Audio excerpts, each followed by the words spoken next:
where she's apparently talking about some act or something, which hopefully she goes into more detail. That sounds terrible. Describe your in more detail. Now! That video where you talked about getting assaulted, that was me! I wouldn't say lying yet. There's inconsistencies that make it hard for me to square this story and make it make sense. So this guy was trying to cheat with you, and you thought that you could go on a trip together, and if I'm understanding this correctly, share a bed? Like, I'm trying to put myself in the mind of a woman, and if I got I feel very manipulated right now, right? I hate this crying shit. I'm just like, bro, dude, it's on a 1v1 trip with a guy and you're still doing edibles. Good idea. Okay, this bit. He came all over my buttock, which is sacred. Wait, 34-10. We got 4 minutes of this. We got 4 minutes of this shit. Why are we got to watch over a panic attack for 4 minutes? This is insane.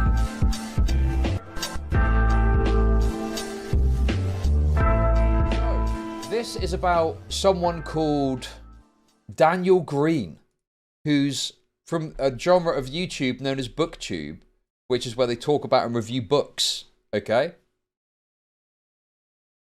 Now, I can't read, unfortunately, so I don't know what this is all about exactly.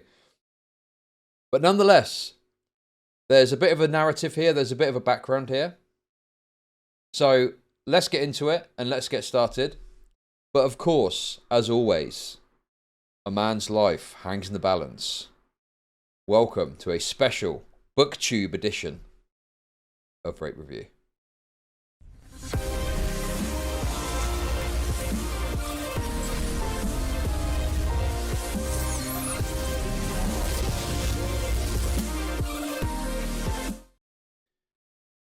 Right. So, I have heard and seen the discussion about this. But in terms of the actual claims made, in terms of what is discussed and what has happened, I've got no fucking clue. I've seen one thing, and that's it. So I'm going in pretty fresh to this. I'm going in pretty open-minded to either end. I don't know how I'm going to end up thinking about this, but let's get into it. Hey guys, it is 8 in the morning and I touched up my roots yesterday, so I got splodges of dye in my face. So this is from 2023. So this video came out on the 19th of June, 2023. But that's fine. I was just ruminating in the shower. And I just wanted to have a little talk. A discussion. I was just going to do this on Instagram, but I want to hear from, like, more people. So I figured I would make an actual video and ask YouTube as well. I genuinely feel like manipulation and intent and all that should be included in the conversation of assault. For example, about 2... Okay, sure. Including the conversation. I mean, it depends on what that looks like and what behavior we're dealing with. But sure, yeah, I can... Yeah, sure, okay. 2 months ago, I had a friend turn out to not be a friend because he did shit I didn't want, he coerced me, all that. He basically went home and then was like, you bring out the worst of me, and then blocked me and hasn't spoken to me since.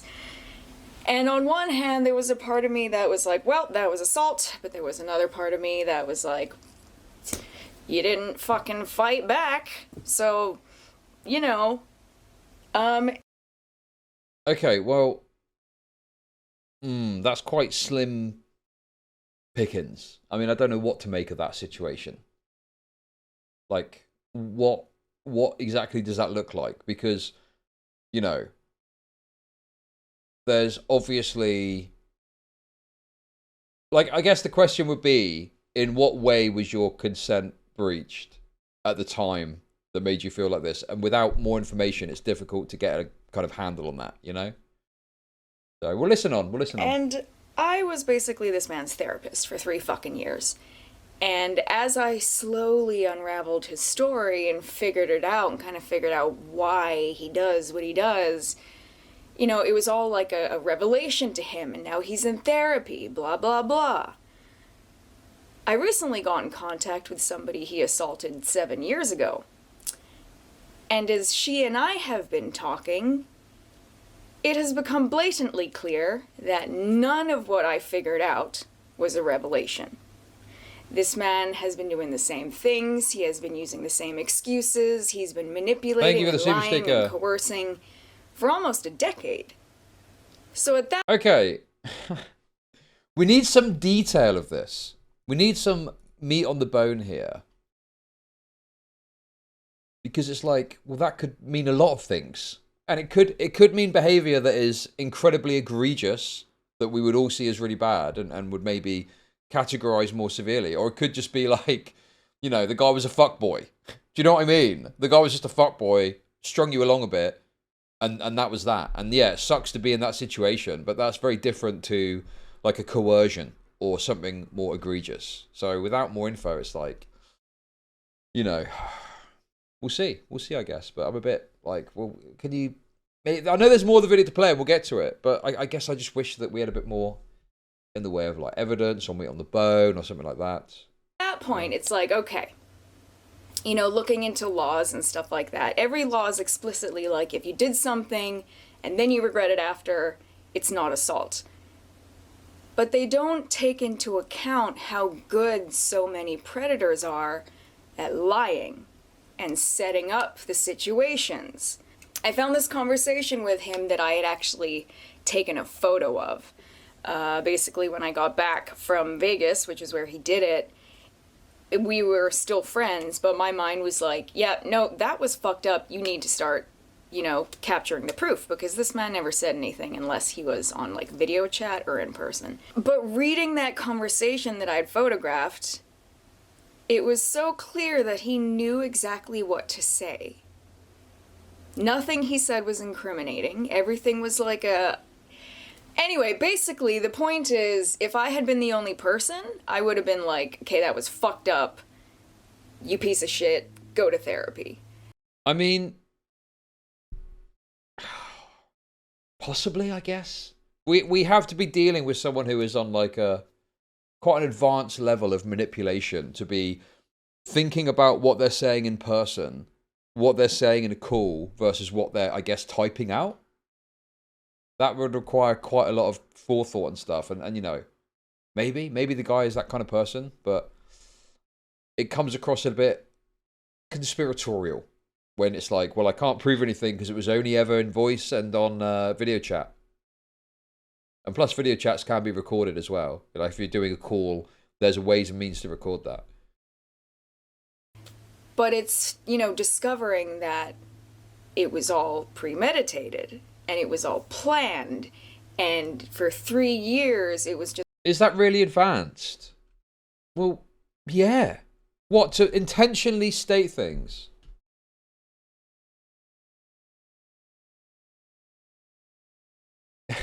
Is it that advanced to be a public figure and be aware that any woman can leak your DMs at any time? Surely you don't say incriminating shit to women under your ChudLogic accounts. Queeman, you would be very surprised. You would be very fucking surprised. You'd be very surprised, to be honest with you. I mean, I guess, yeah, sure, that can happen, but I mean, I don't know. I don't really care about that sort of thing. Show us your gok, love. Show us your bloody gok. But no, I don't know, dude. It's like, oh, dude. When you're at the level where you're specifically thinking about the things you're saying in a voice call, thinking or hope, well, but the thing is, it doesn't really stack up because if you're in a voice call, you could be recorded anyway.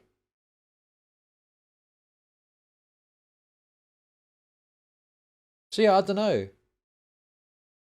We'll watch on. I mean, I'm just saying that, you know, another thing to bear in mind with this is this apparently resulted in a cease and desist. So it's like, if she's being imprecise and then she got a cease and desist anyway, maybe she was being imprecise because she was worried about that eventuality. So that's a possibility too. Just thinking ahead to knowing a bit about what happens next. Just like manipulating and building up to this, and he's been doing it for 7 years. It's kind of like, at that point, 100%, it is assault. And then you look at other, you know, this happens quite a lot, where I'm just going to use men and women as an example. You can swap the genders and not all men, but I'm just going to, you know, for example. You know, there's a lot of men not all, that will date and say things that basically make the person they're dating feel as though, okay, they are looking for long term. This is something that they're going for. Yeah. Eventually they reach a point where they're like, okay, yep, I will sleep with this person. That person, woman in this situation, she is consenting to an intimate experience with someone that she has trusted and is getting to know and wants to be with her in the long term, and has essentially made her feel that way emotionally. And then a lot of the times they'll fuck, and then the guy will be like, all right, peace. That's assault. I don't know if that's not assault. It's a shitty thing to do. That is a shitty thing to do, for sure, without question. But I wouldn't call it assault. That's too much. I mean, if we're going to call that assault, we are going to have to reverse the roles.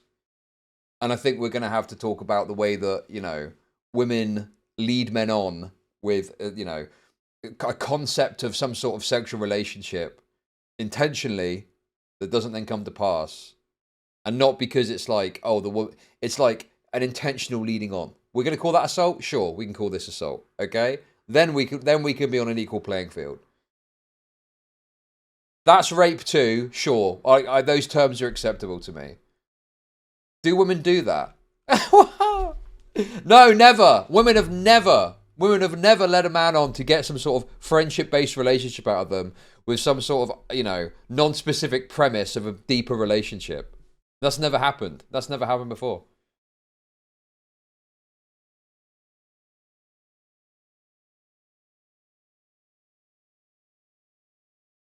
It's intellectual rape. We'll call it psychological intellectual rape. Okay? But anyway, that's not assault. It's shitty behavior. You shouldn't do that. You should be honest and upfront about what you're looking for. But I don't think that's assault. You know? And then, you know, if the woman is like, well, okay, fuck. Now I feel completely used. I feel completely violated. Especially when it comes to the things of, you know, you thought you were going to have some kind of sex, and then he did something that you didn't fucking want. But then the police are like, but you consented to it. Now you're just regretting it afterwards. Okay, that's wonderful. But how do I make money? Oh, hang on. That could be something.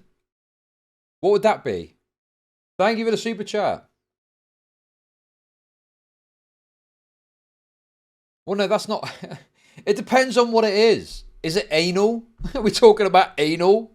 Are we talking about, like, I don't know, fucking stealthing or some other shit like that? I don't know. Depends on what the context is there, I think. Like, let's all... Guys. I know that I'm the guy that disbelieves women a lot, okay? But okay, I just wonderful. think we need to have a bit more of an open mind. Money I don't know off anything depressed about this. people? Thank you for the tip.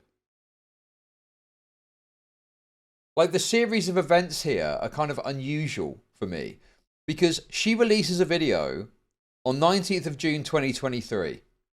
It gets 20,000 views. There isn't much fanfare. There isn't much attention paid to this. There isn't much discussion about this. And then this guy sends her a cease and desist. Don't you think that's fucking weird? Like, what is going on there? That doesn't really stack up for me. That's an unusual scenario. Oh, that's another point as well. Yeah. This obviously is getting viewed again with the recent drama taken into account. So it probably had way less than 20k views when it came out. Presumably it probably had a few thousand at most. So this didn't do anything. Nothing happened off the back of this video. Literally nothing happened. And as far as I can see, I don't think that she made any further moves to out this guy or talk about this guy further. So what the fuck is that about? That's weird, isn't it? I'm just sensing a lot of, you know, I'm sensing a lot of negative energy. And I'm willing to be skeptical. And there's some things she's saying which I don't like. But let's not be skeptical to close our minds completely. Right? Let's just think about the circumstances and understand how this isn't falling in line with a normal kind of this allegation. And unless I'm missing something, had this come out and the guy hadn't filed a cease and desist, I don't think anything further would have happened. It's his filing of the cease and desist that I think has led to more stuff coming forward. What do you think? Obviously, this would just open a can of worms for a whole bunch of other problems and, you know, false reports and shit. But I genuinely believe that, like, intent and manipulation needs to be a part of the conversation when it comes to consent. Especially, you know, when you look into laws, it's like, okay, what counts as sexual assault? Non-consensual penetration. If you look into the laws in Nevada, in Vegas, it is only assault if there was penetration. Otherwise, you have to file under, grossness and lewd behavior. But that's basically if you whipped out your dick in public. Like, so you have to either be flat out assaulted. Not naming the person doesn't mean much to me when there's almost always info for everybody to fill in the blanks. Okay, that's wonderful. Yeah, but that didn't. But how do I make money? That didn't happen here, did it? People? Thank you for the super chat. Like, she's being so vague as to there be no clue as to who this is, right? I mean, what could you possibly go off to figure out who she's talking about in this?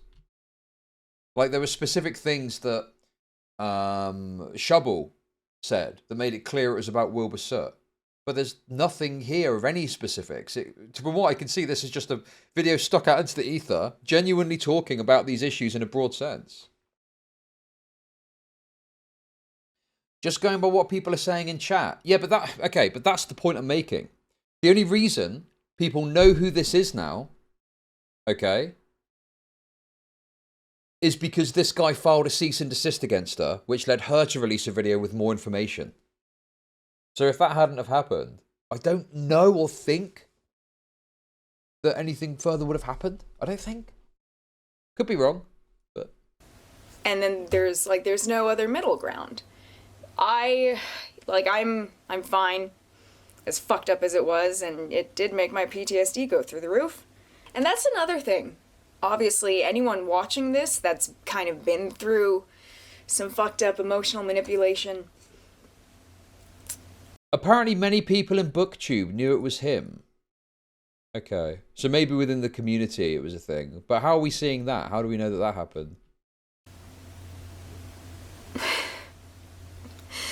That leaves you with PTSD as well. You know? It's not just Okay. the physical assault that fucks people up. It's the emotional assault. And like so many people consent to things that they didn't actually want. They just did it for the person that they were interested in, and they were like, this might go somewhere. And then if that person was actually a predator, chances are they did shit that you didn't really want, left you feeling kind of skeezy. You're like, you know, maybe this could be okay if they like apologize, and then they're like, all right, peace, and you're like, oh, okay. Feel like I was assaulted, but I can't call it that.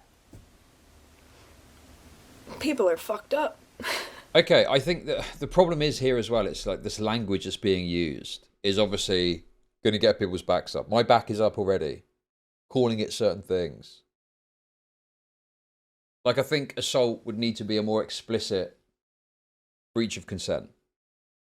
It would need to be something a lot more explicit than being led on by someone, which is essentially what she's describing. Obviously, there's this other aspect where she's apparently talking about some sex act or something, which hopefully she goes into more detail. That sounds terrible.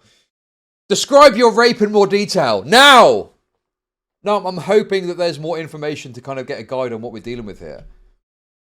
But calling it assault is off to a very strong start. And I think that what's being described here, there needs to be some other language for it. I feel that there is. Being led on. You've been led on by someone. Maybe you want something stronger than that, but you've been led on. If you have consented to the stuff, even under the idea that you're going to have a relationship when you don't. Because the other problem as well is maybe you could argue the intentionality of it makes it worse. If you know you're not interested in a relationship and you do it anyway, But there are plenty of situations where maybe you do think that you want a relationship, and so you engage in a sort of fling with someone, thinking that that's what you want, and then over the course of time you realise, well, I'm not really into this. Like what, are you then fucking obligated to continue something you don't want to? That sounds fucking insane. So maybe the intentionality makes it worse. But yeah, I just, you're totally within your rights to think you want a relationship with someone, engage in a sexual activity, and then not want to continue it on. And that should obviously be the absolute ability to do that, even if it comes across like you're leading someone on at that point, you know? So yeah. I guess if someone was like very egregious with it and they were like, yeah, I intentionally said to you, like, I wanted to fuck you. I wanted a relationship just to fuck you or something, maybe, but yeah. Anyway, what are your thoughts on this matter? So that's the conversation I want to have. I think that manipulation and long-term, even short-term, lying to get what you want needs to be a part of the conversation when it comes to consent. Because some people consent to things and then find out that it was not at all what they thought it was. Does that make sense? So, someone consenting to sleep with someone because they're dating and it's going somewhere and they feel safe and that's what it's going to be, that's what they consented to. If that person then has sex with them and is if that person then has sex with them and is like, all right, cool, that's all I wanted, you're an idiot for believing my lies, they didn't consent to that. And I'm not saying that's what happened to me, but like just an example, there's a lot of people who have been through this. So for anyone, I mean, if someone is like really obnoxious about it or something, maybe. It would really depend on how they act. But obviously here she's saying that, yeah, that isn't even what happened to her. So presumably this explicit description of it isn't what happened to her. It's just that's an example of how it could be egregious. But she, from the way she's telling it, felt like she was led on. Okay. Yeah, the lack of specifics make it quite hard to really know exactly what to make of this. But obviously I'm sure, even to the biggest skeptic in chat, there are circumstances that could be presented to you of someone completely and utterly leading someone on to some insane degree, you know? To the point where they made them think that there was a possibility of something there just never was. I wouldn't call it assault, but it's certainly worse than just leading someone on. But without knowing what her story is, yeah, it's like, okay, well, that sounds really bad, but what actually happened to you and what's the details? that has experienced this, what do you think? Obviously, there's more extreme cases. You know, for some, it's like, yeah, that happened, but it wasn't so bad. And for some, it's like, yeah, no, I felt completely manipulated and lied to and assaulted, and it's been following me, and I can't describe why, because people tell me it's not assault. You know? Ugh. Anyway. I'm running out of battery, so that's perfect timing. Let me know. What do you guys think? For 3 years, he knew what he was doing.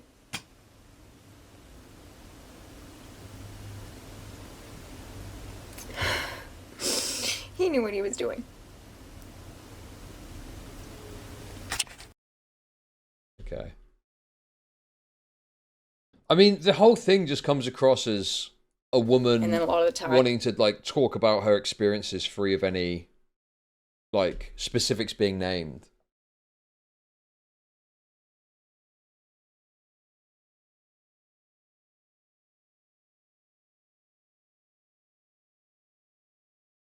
But like, you know, this video is fine in and of itself, in that there's no specific thing named. People are claiming that people knew it was him, but I can't speak to that. I don't know about fucking Booktube. Chud, your chat is so unhinged. Exactly. That's why I like my chat, because they're unhinged. I want them to be more unhinged, if anything. I don't like the language used personally, but like she's just, yeah. You can have a negative response to what she's saying, but there's literally nothing wrong about having a bad take about a non-specific personal experience. Exactly. It's like I'm watching this and I'm like, in the context it was originally intended in, I just don't really care about this. I'm like,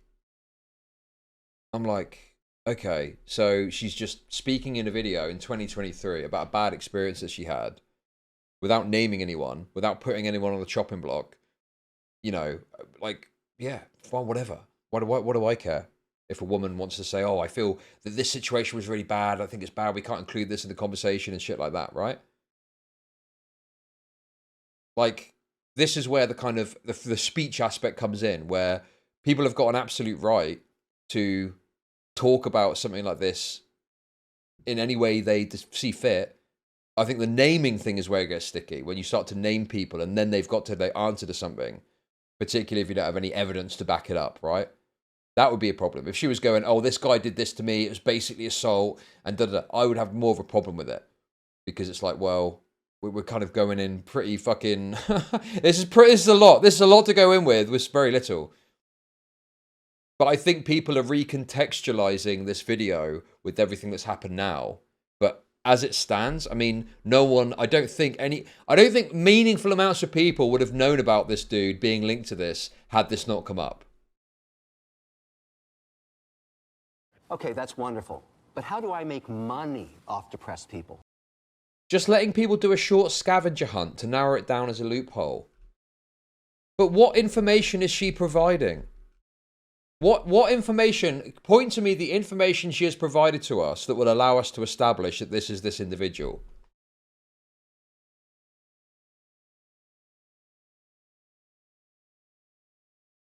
Dating for 3 years and collaborating.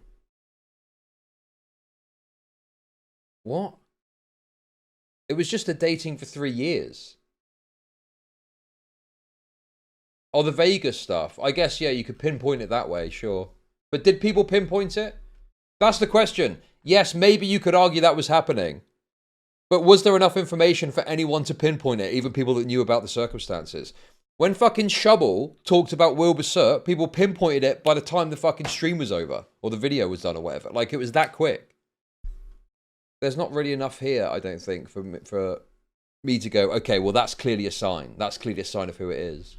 But anyway, nonetheless, let's not get bogged down in this, because at this stage, you know, we can move beyond assessing what this would have looked at the time to now looking at this, where she does go into detail. So let's have a look at this. Hi guys, 2 years ago, YouTuber This from Daniel 3 days Greene ago. threatened to wipe me off of social media. We intend to present these in the action against you and in our effort to remove you from your platforms. Well, that seems a bit much. What the fuck is that? That seems wrong and egregious. If this behavior occurs again, action will be taken against you to block you from all social media platforms. It will take action to remove your site and prevent you from further posting. What is this? Huh? So if I disappear, you'll know who did it. If this behavior occurs again, action will be taken against you to block you from all social media platforms. We will take action to remove your... She made a false rape allegation. This is perfectly reasonable. No, she didn't. What are you on about? What was the one important piece that was missing from the allegation? The name of the person who did it. What are you on about? Your site and prevent you from further posting. Also, no, it's not Again, reasonable. action will be No, taken against- no, that is not fucking reasonable. It is not reasonable to try and get platforms to take someone down because they made a false... You're insane. What an insane standard. You'll know who did it. If this behavior occurs again, action will be taken against you to block you from all social media platforms. We will take action to remove your site and prevent you from further posting. Let's talk about why. In June of 2023, I made a video and posted it here on YouTube. It was titled, A Conversation About Manipulation, Consent, and Assault. It was a general video on you know, just a discussion of consent and assault and all that. In it, I gave a very brief and vague personal example. I said that I had a friend turn out to not be a friend, and that he assaulted me, and that I had been in contact with a person who said he assaulted her. Again, I did not identify who I was talking about at all. I did not say what this person's name was. I did not describe what they looked like. I did not describe where they lived, where they were from, what they did for work. Nothing. The only way I would be convinced that that was some sort of scavenger hunt is if this person had some like substantive collaboration with the guy, and there was clues that way. You know, maybe there could be an argument there. But where could I see that? I obviously don't know about this world. So where could I see this? Where could I go and explore, you know, how much people knew or what information was provided that would have allowed people to know? I just don't even know where I'd fucking look. She didn't even mention that it was a content creator. No, it could have been about literally anyone. There was nothing specific like that. She mentioned a Vegas trip. So maybe if there was some sort of documentation of them being in Vegas together.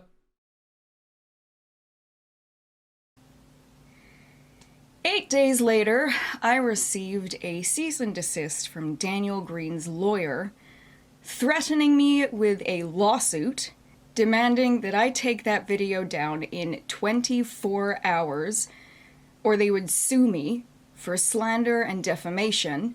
They would bury me under legal fees, and they would wipe me off of social media. I don't think that you could, based on the video.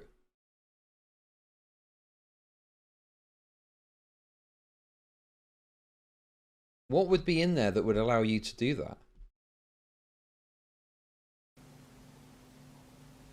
Again, I never said that that video was about Daniel. Not once. I never identified who it was about.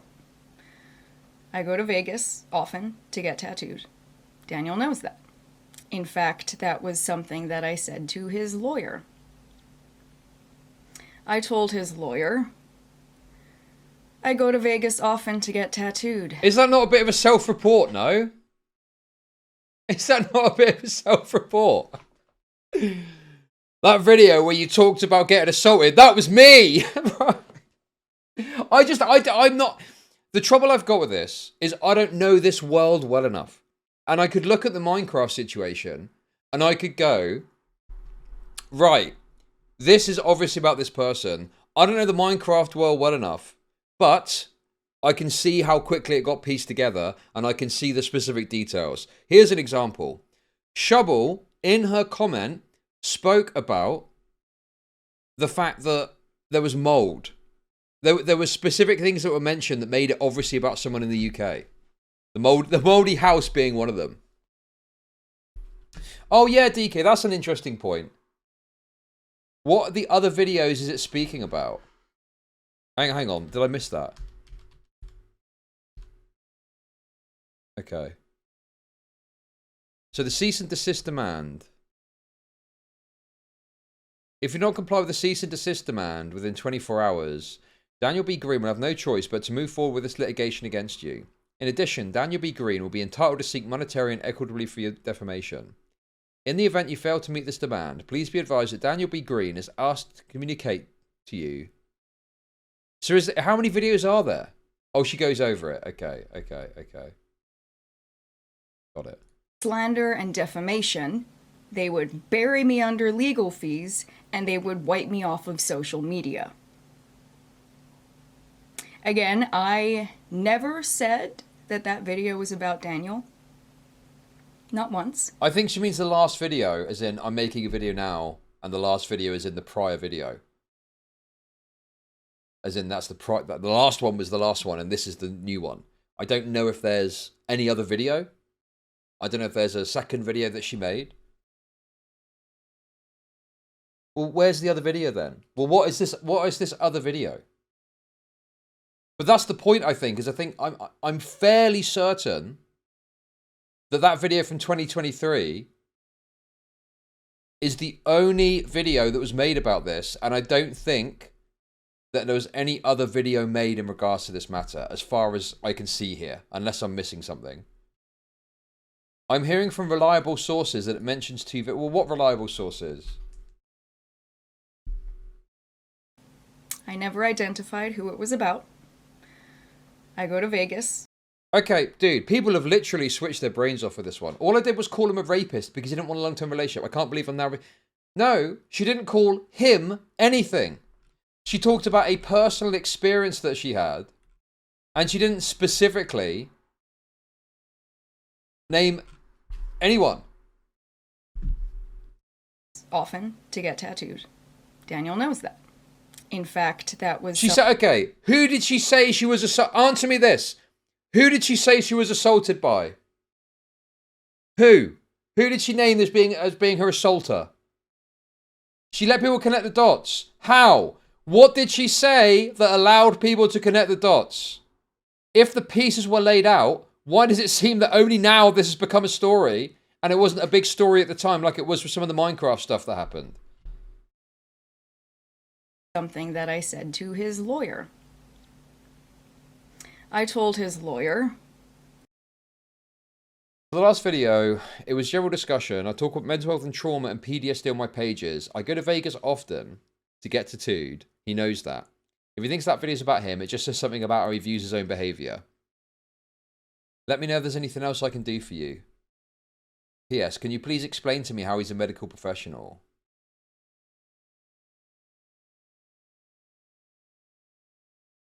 Booktube was on the case and they pieced it together, irregardless if she meant it. Where is that? Where can I see Booktube in 2023 piecing together that this is about Daniel Greene? Where? Where is that? I go to Vegas often to get tattooed. Daniel... Okay.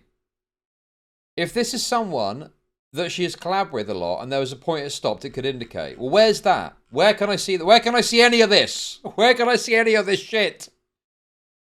knows that.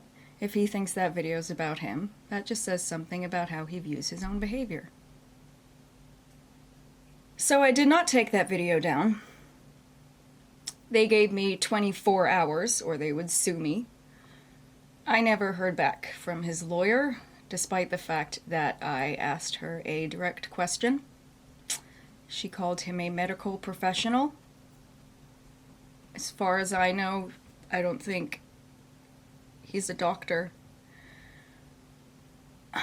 I'm assuming that was a typo, or they forgot to remove it from the template.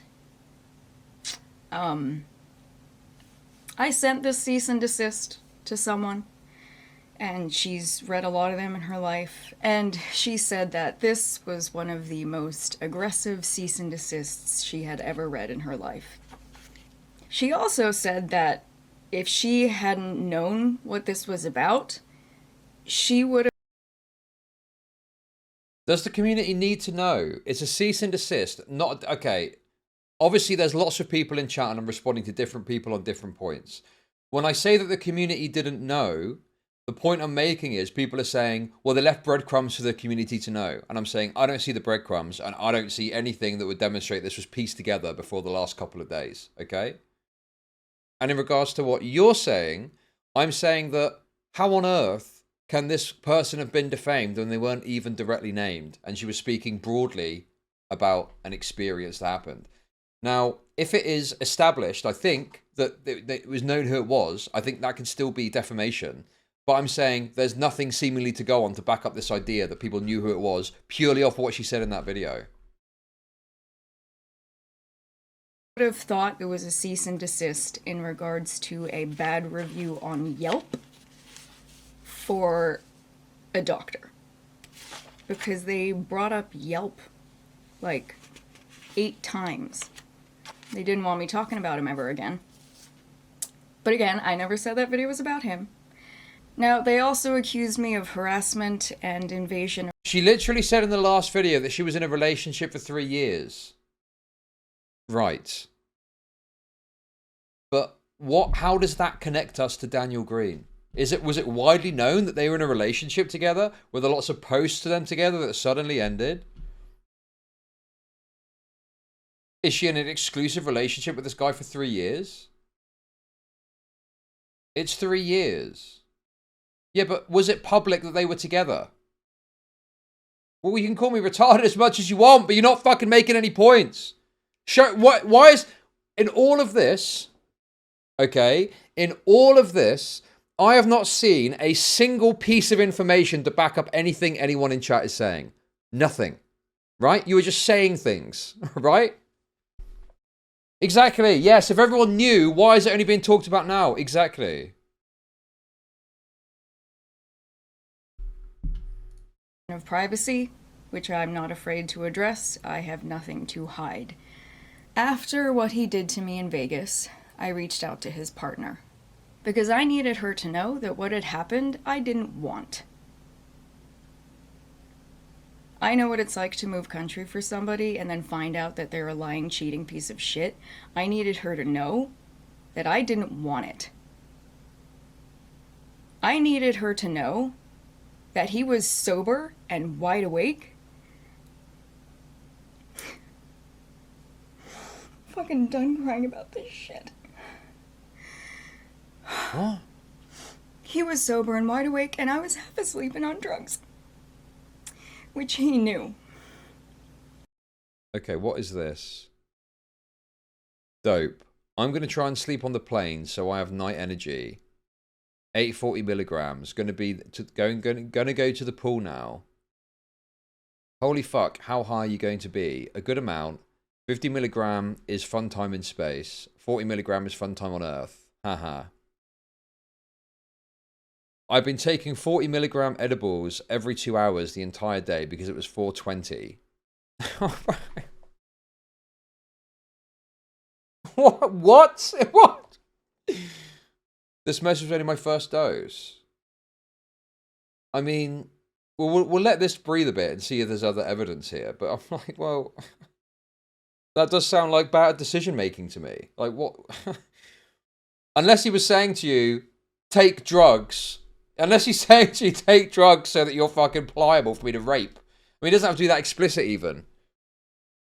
But I'm like, okay, yeah, it sounds like bad decision making. What action did he take to promote this behavior? Is there any messages of him saying something that is at least a bit, you know, bad on his part or something like that, you know? I had arrived in Vegas in the morning, and I spent 420 just getting baked by the pool, taking 40 milligram edibles all day. Because it was fucking 420. Okay. I went to sleep because his flight was gonna land late in the evening, and it would be about midnight before he would arrive. I specifically asked him to bring coffee if he wanted to stay up and talk. Does it matter if he encouraged the behavior, if he capitalized on the vulnerability to assault her? No, obviously not. No. But the way that she was painting it there was suggesting to me that he was somehow wanting that to be the case or wanting that to be the situation. Like I say, we'll give it room to breathe, and there could be more here. Chud doing the Turkey Tom classic. She's a whore, right? No way she got raped. Okay, you need a day off. That's a retarded comment. I mean, I'm looking at this for the first time, trying to figure this out. I feel like this story is now at the point where people have got like takes on it, and I'm playing catch up because I know nothing about this.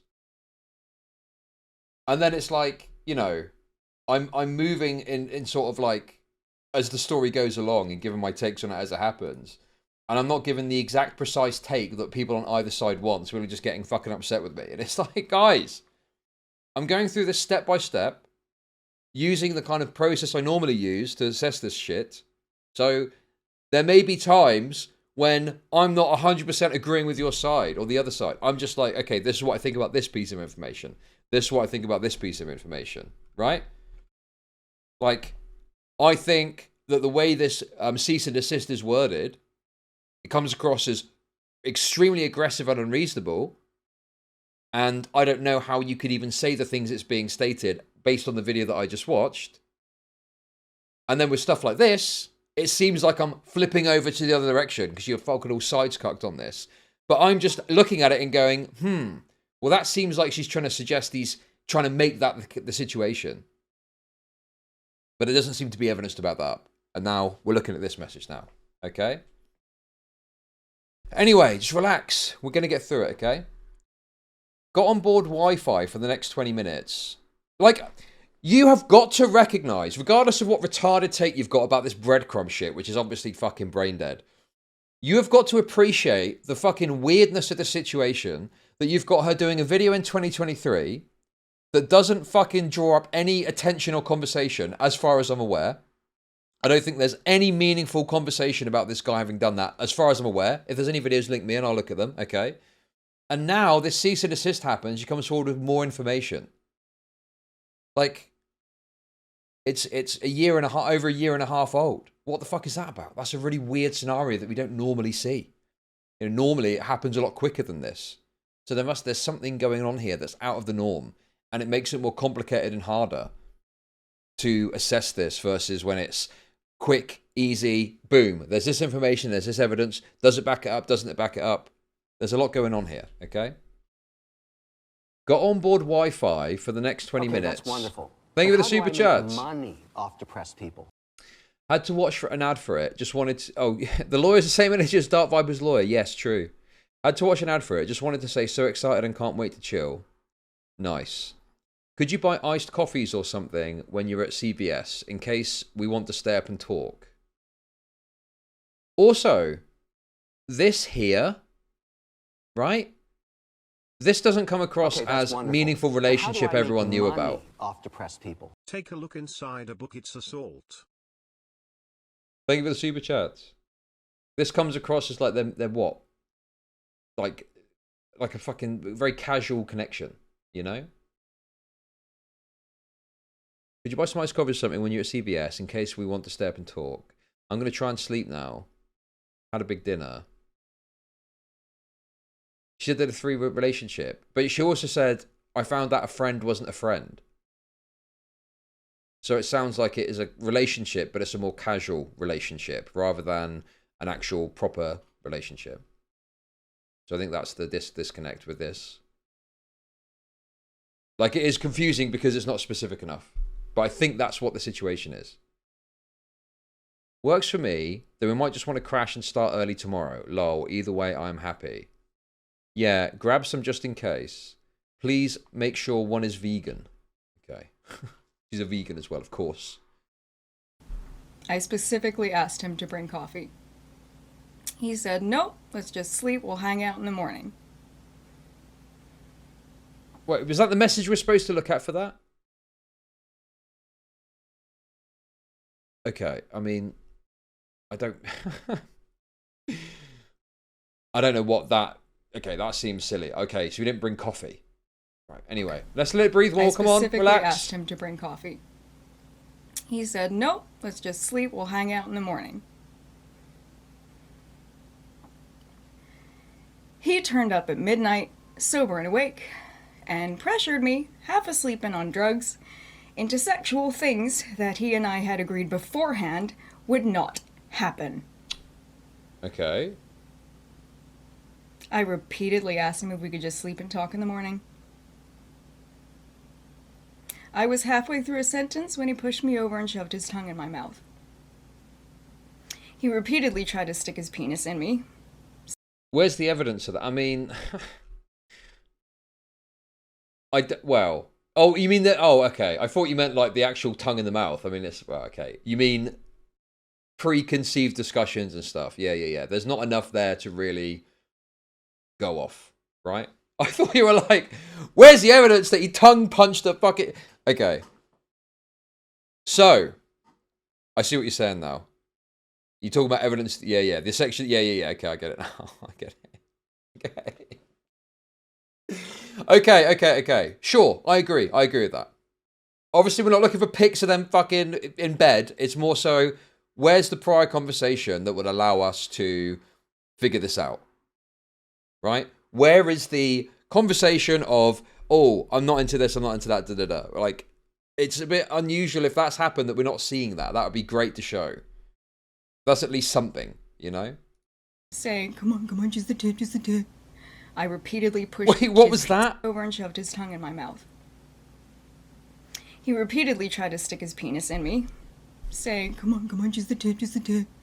I repeatedly pushed his penis away, saying, I'm not having sex without lube, I'm not having sex without lube, I'm not having sex without lube. Because I... Well, wait a second. Okay. So now there's an inconsistency here. And I appreciate she didn't want to go into much detail in the original video. But what she's describing now sounds a lot more like rape, right? The rape of, like, persistently going after something in ways that clearly break a boundary that's already been established. So what is that then? How do we explain that gap? Because the way she described it originally was that it was just a friend that had misled her. And now we're into full-blown... I mean, this is describing rape. You know, forcibly putting themselves on you when you're in a state of diminished diminished coherence, right? So there's this discrepancy. Guys, the no lube... Okay. Lots of virgins today. Lots of virgins in chat. Okay? The lube thing can be reasonable. Okay? Because although, obviously...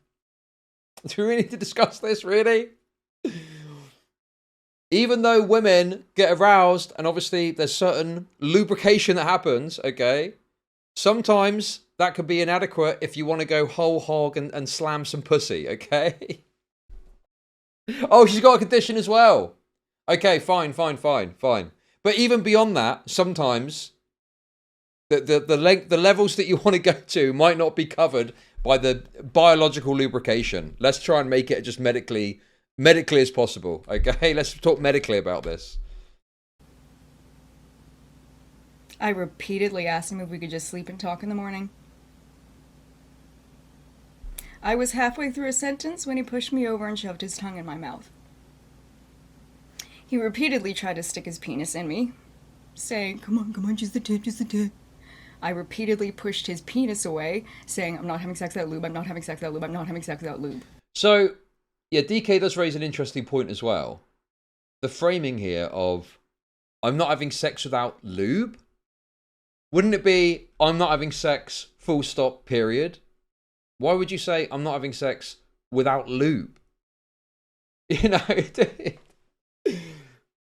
because then, by that logic, if you get a fucking bit of lube and slap it on, you're good to go.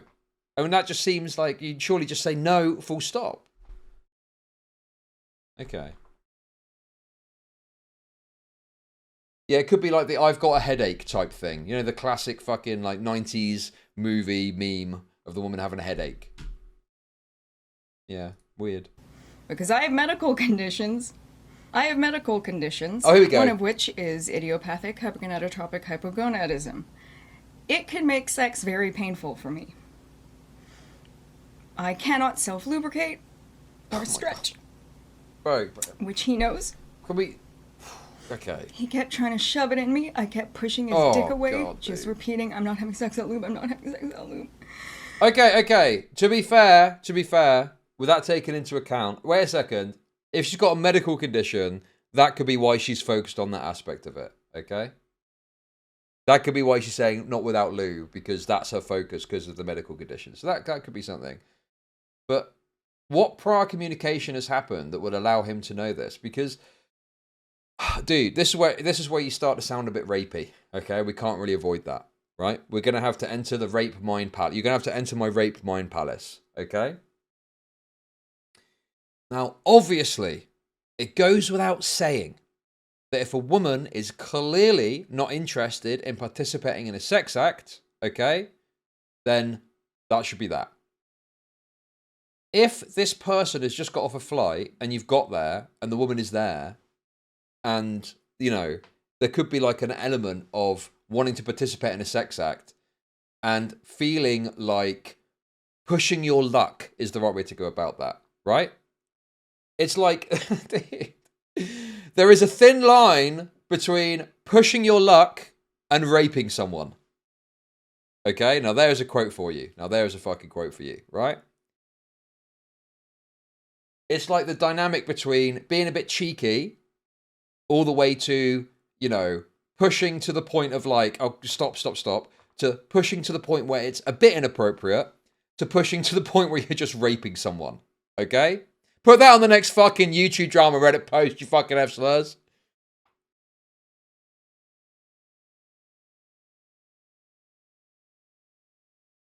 And obviously she's saying he's saying just the tip. Now if someone is like begging to slip the tip in, that sounds like we're crossing some line there, okay? David Mudkips became a member. And the way that she's describing it, thank you for the membership, makes it sound like we are crossing that line and we're crossing that boundary. So if everything she's saying is true, then yeah, that comes across as more rapey than anything else, okay? My issue is there is an inconsistency here. Whilst I can give some credit... See, that sounds really bad. This is a complicated case, okay? I'm trying to deal with this with some tact. Whilst I can give some consideration of, okay, maybe the reason you focused on the lubrication issue was because of this medical condition. I can see that. There is a sort of broad inconsistency that I'm having trouble wrapping my head around, where the story's different to the first video, and then we seem to be missing some steps. I guess maybe she was in bed naked or something like that. So if she's in bed naked, then that explains the nakedness issue. Like, he's walked in and she's there like a fucking, you know, a fucking rotisserie chicken, and he thinks she's ready to go. And then he's trying his luck, and then he's pushing it to the point of getting rapey. Something like that, maybe. Okay? That I think is a possibility of what we're dealing with here. But again, this is all just purely based on her side of it. This is a case where I'd want to see his response to really assess what's going on here, you know? Yeah, maybe she's in her underwear or something, and he's like, you know, hot to trot.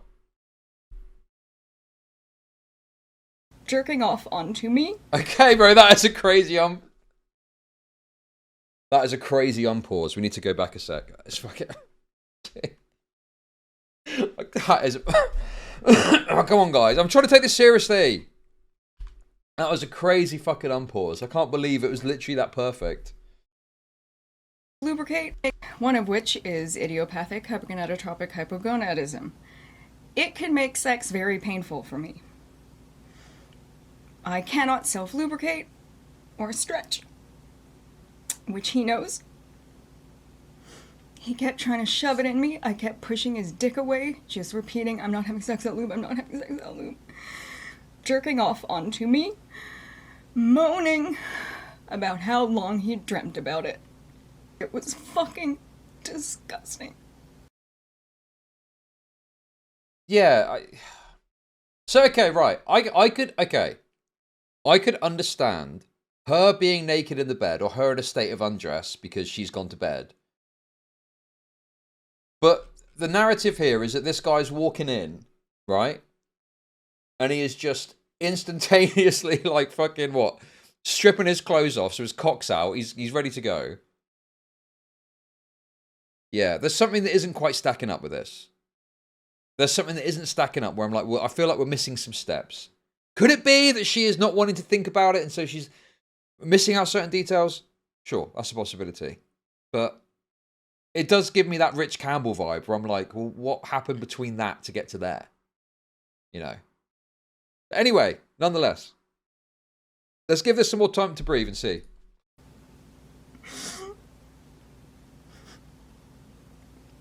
The shit he said. I was half asleep and on drugs. I didn't fucking want it. He told me he wanted to take me on a friendship trip. He told me he wanted to spoil me as a friend. Okay. But then the way that you've just described it makes it sound like there's sex on the table, because you're saying, like, no, not without lube.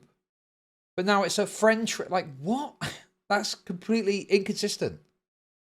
Why Why is sex on the table? Well, what, are they sharing a bed? Is that right? They're sharing a bed on a friendship trick, dude.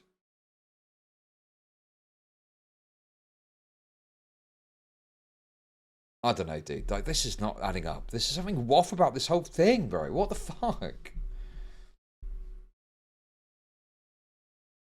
And also, a friend trip. I mean, friends doesn't necessarily have to mean platonic friends. It could mean friends with benefits. It could mean the fucking as well.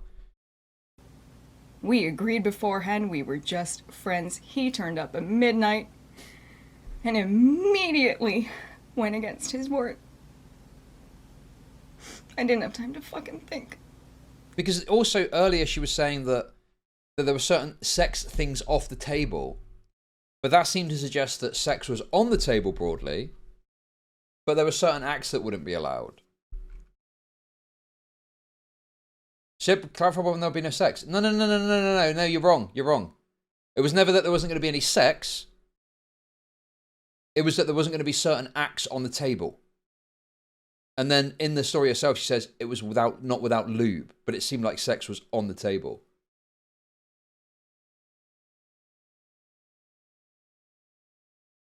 No, they weren't in a relationship for 3 years. They were friends. They were friends. It sounds like friends with benefits from the way it's described. So she's lying. I don't know what to make of her. I wouldn't say lying yet.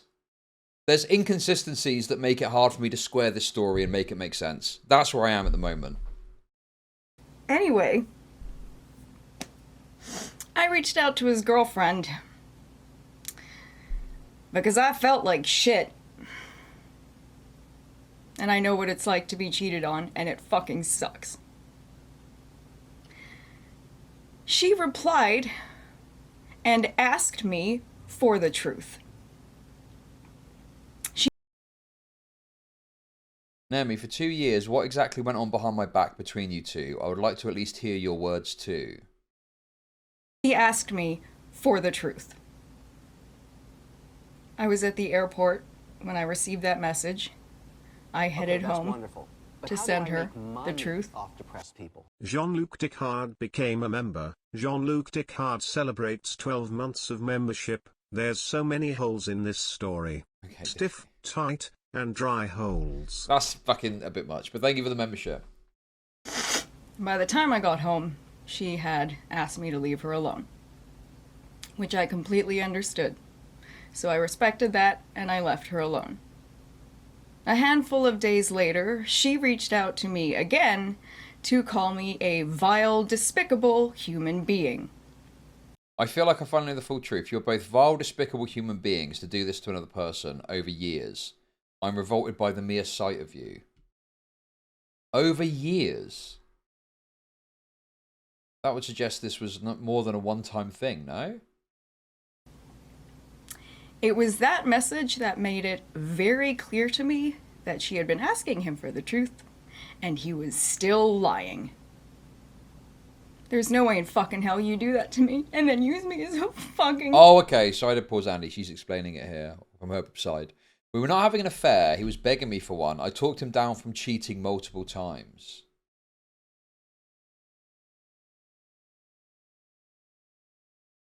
What?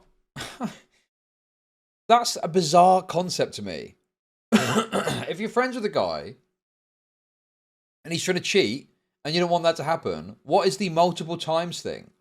Would it not be oh, yeah, I see you in this for one reason. I don't think we should talk anymore. I'm not being a side woman or something. And did this talking down happen before or after this trip? Yeah, exactly, DK. Like, when did this talking down happen? Dude, this is... What? This is very messy, yes. I think the reality of this is, people want a nice, easy, clean story, right? They want it to be one side or the other.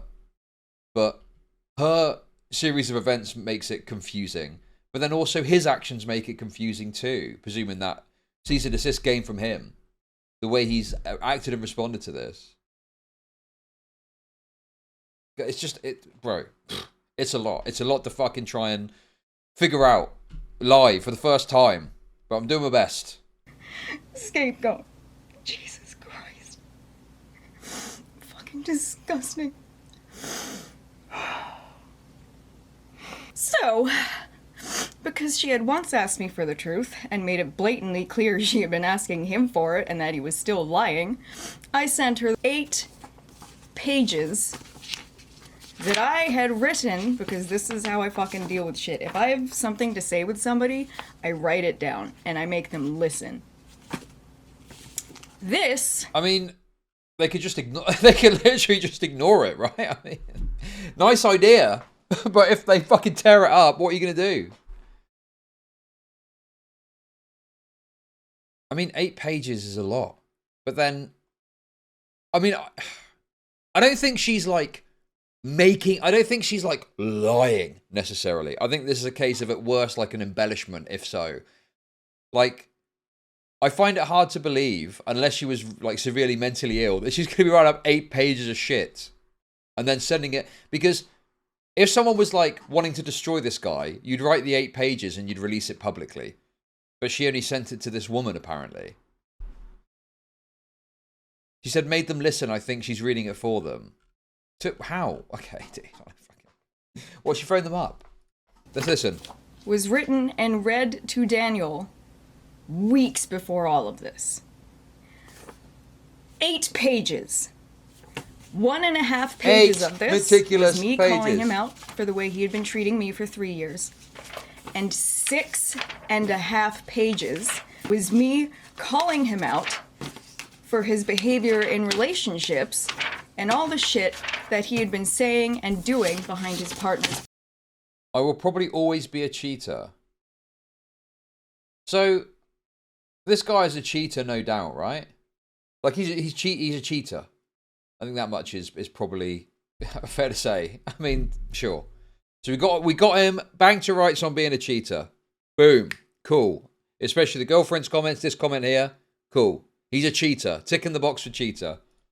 Back for 2 years. I had proof that I fucking fought for her. I had proof that I fought for their relationship. I begged him to fucking talk to her for 2 fucking years. What? Okay. Only to have him lie to get me alone, pressure me into sexual things that he agreed wouldn't happen, and then go home and use me as a scapegoat. Okay, so then that part I really don't fucking get. So this guy was trying to cheat with you, and you thought that you could go on a trip together, and if I'm understanding this correctly, share a bed? Is that right? Am I missing something here? Like, if they had, like, say, 2 rooms, and he, like, came like some sort of classic rapist, sneaking into a bedroom in the middle of the night, you know, ha ha ha, oh, on edibles are we? Time to rape. Sure, but if they shared a bed, is that right? Am I understanding this correctly? They shared a bed? Why would you be sharing a fucking room? Or even a twin room? Why would you share a room with someone that has repeatedly made it seem like they're going to want to cheat with you? That's bizarre. My read is that he did it with her but didn't bring lube and she busted the affair after the breach in conditional consent. Thank you. I mean, you're assuming it was one bed and not just that they were sat on one talking. Sure, but then I would have thought if it was more egregious, then she would state that. No? Like, I'm just thinking, I'm trying to put myself in the mind of a raped woman. And if I got raped and there was some sort of information that made it seem worse, I'd be sure to state that. I would be like, we had separate rooms and he came into my room when he landed and raped me. I'm just entering the rape palace, guys, okay? Like, yeah, if anything, it's the lack of detail that makes it more confusing. Because now I'm like, well, what was the dynamic? Did you share a bed? Like, it's the difference between, you know, sharing a place with separate bedrooms. That's still a bit risky, maybe, potentially. But obviously, sharing a single bed is even more risky that something is going to happen. Or it kind of undermines the idea that you were trying to not engage in this dynamic because that's an insane thing to do. She wanted the truth. He was still lying. He said she deserved to know everything. Okay? He said she deserved to know everything. And she deserved to know. My God, you didn't deserve this. I fucked up. I started acting like the voices in my head tell me I am. What the fuck is this? Is this him? Bro, it's the CIA involved, redacting all this.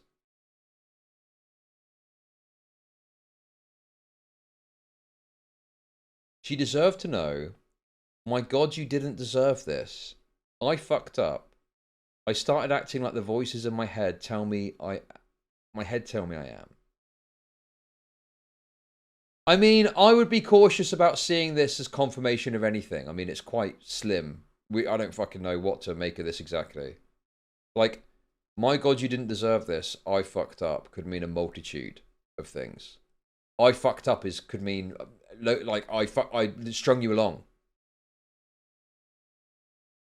So yeah. Unless there's something really big that comes along, yeah, this is very complicated. I don't think there's many easy answers to this one. I don't think it's as clear cut as she's presenting it as. Yeah, oh hey Joe Stalk. Yeah, it's true. You could probably piece it together if you like. I'm trying to, you could probably do more than that, but. By golly, did I agree. In fact, I had 8 pages of proof that I had been telling him that for 2 fucking years. So I sent it to her. If he had truly told her everything, this shouldn't have made a fucking difference, but it looks like it did. And in case he is denying having ever heard this, here is the exact date and time I told him about it, the exact... Okay, whoa. Ever heard this? Here is the exact date... I've had some time to figure out my thoughts and write them down. Let me know when you can talk again. I probably won't have time tomorrow, but the days after I'll have time. Bro, if a woman is messaging you about this, like this, it's time to block them immediately. It's time to instantaneously block them.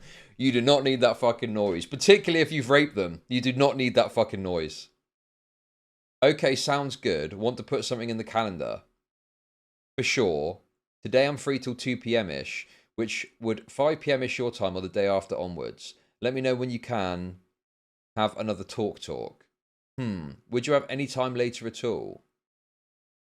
The tone of this is off. I wouldn't expect it to be like, I, a raped woman, must talk to you, the rapist, about having been raped. But the tone of this is unusual. Like, what? Why are you... Yeah, like you're booking a fucking... It's like you're booking a haircut. Oh, this was before. Oh, sorry. Fuck, dude. My bad. I'll take the L on that. This is before the incident. Okay. Well, that's what we're calling it. The incident. Got it. Okay. So, okay. So, she made a whole fucking document talking to this guy about... Dude, this is bizarre. Why is she going to see this guy? This sounds like a total fucking non-starter of a dynamic if you're having to explain to him why you don't want to cheat. So, okay. Date and time I told him about it, the exact date and time I followed up about it, and... Okay, I'm swamped. Is this weekend okay? Can do. I want to say it sooner rather than later, just because it's kind of heavy, lol. Been eating away at me since we last talked. But it's something we need to talk time for, so yeah, weekend is okay. The exact date and time we had that call. Okay. The video chat here. Okay. Well, I believe this. Wonderful. That's what but was how do said. I make but money the off actual depressed people? Pro-woman defense, if they had planned to cheat. But she was super high, ain't it still rape? To him striking the first vid is sus, right? Thank you. Yes, I agree. His behaviour is certainly, there's some issues there. But no. This is March 29th and this is April. So look, March 29th, speak at the weekend, and then boom, 1st of April. That's when they talk. He thanked me for this. He thanked me on call, which I obviously don't have proof of. I unfortunately did not record our conversations. But 10 days later, completely of his own accord, he reached out to me again to thank me again. I just wanted to say thank you. Thank you. Got that literal wake-up call again. It meant a lot and motivated me to restart therapy. I'm glad it did something positive. When did you start again? I'll be starting the week back from Vegas. Nice. I think I could see this as being a bit like, you know, manipulative. Yeah, I'm starting therapy, babe. Yeah. Raised a lot of good points. I'm going to be going to therapy. Definitely going to therapy. Can't wait to get to therapy and sort myself out. Anyway, let's figure out the Vegas trip when we got a moment, right? I know it's not what's said here, but that's the energy that I'm getting from this.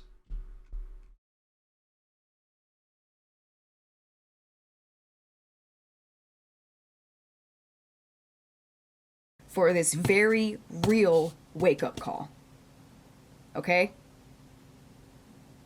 I have proof that he heard this and that he thanked me for it. I have proof he said she deserved to know the truth. And I have proof that she asked me for the truth. See, this is I can absolutely see why people have got issues with this video. Because it's like pinpointing certain things which you can prove. And then you've got to obviously intuit certain things to, you know, get to the point where she's at. But obviously this doesn't prove the broader point that she's making. There's still issues and inconsistencies and incoherence in the story that she's telling. But yeah, I think that if I'm understanding all of this correctly, I can see him as being like a manipulative guy, talking about going to therapy as like a sort of carrot to try and get a meeting going or to meet up or something like that. I could see that. I think that's, yeah, I think I could see that. Weeks after that happened, I made my video, a conversation about manipulation, consent, and assault. I did not think he was keeping tabs on me.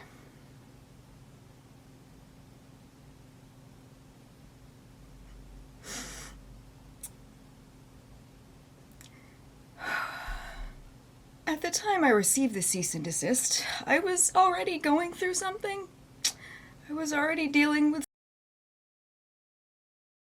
I mean, that's exceptionally naive. Of course he's going to be... Like, if you've had some sort of... Presumably this sexual encounter they had wasn't... I mean, dude, obviously, you know, I'm not looking for him to say, I raped you. It's just, where's something? This 7 weeks thing. I mean, if you had some sort of sexual encounter, maybe it was awkward or there was an issue that he picked up on, you know, maybe he would. Maybe he would be keeping an eye on what you're up to. Maybe he would be concerned. I don't know. Raped woman, raped timeline, raped evidence. Where is the rape? I mean, so far she's proven to me that he's a cheater and that he's manipulative. Or strongly, not even proven, but like provided what I consider reasonable evidence to show that yes, he's a cheater. But he's very likely a cheater and he comes across as manipulative. Sure, I can get on board with that. That's fine. People? God, I skipped ahead and it's a crying woman. You are raw. Thank you for the super chat. But I'm not, the way, like, there's not enough there for me to go to the point where she's at, personally. I'm like, There's just these inconsistencies that I can't square. Some trauma. Oh, and by the way, he knew that I already had PTSD from previous trauma. I was already going through some shit. But this made it so much worse.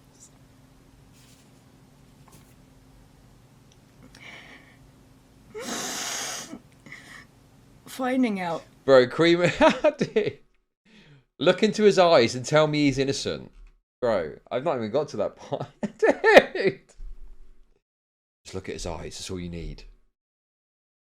That someone who hurt you is keeping tabs on you and watching you, even though they blocked you.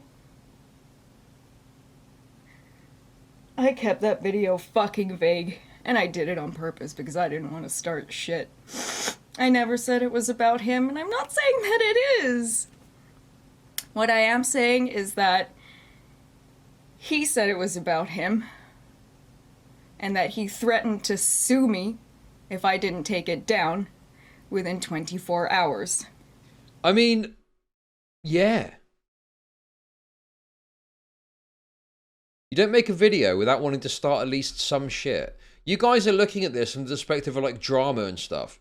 I don't think that video is trying to do anything except talk about a painful personal experience that she had. And I have yet to see anything. No, the point she's making is the video, she didn't say it was about him in the video. Obviously, yes, now she's saying it's about him. Right? But at the time, it wasn't meant to be about him.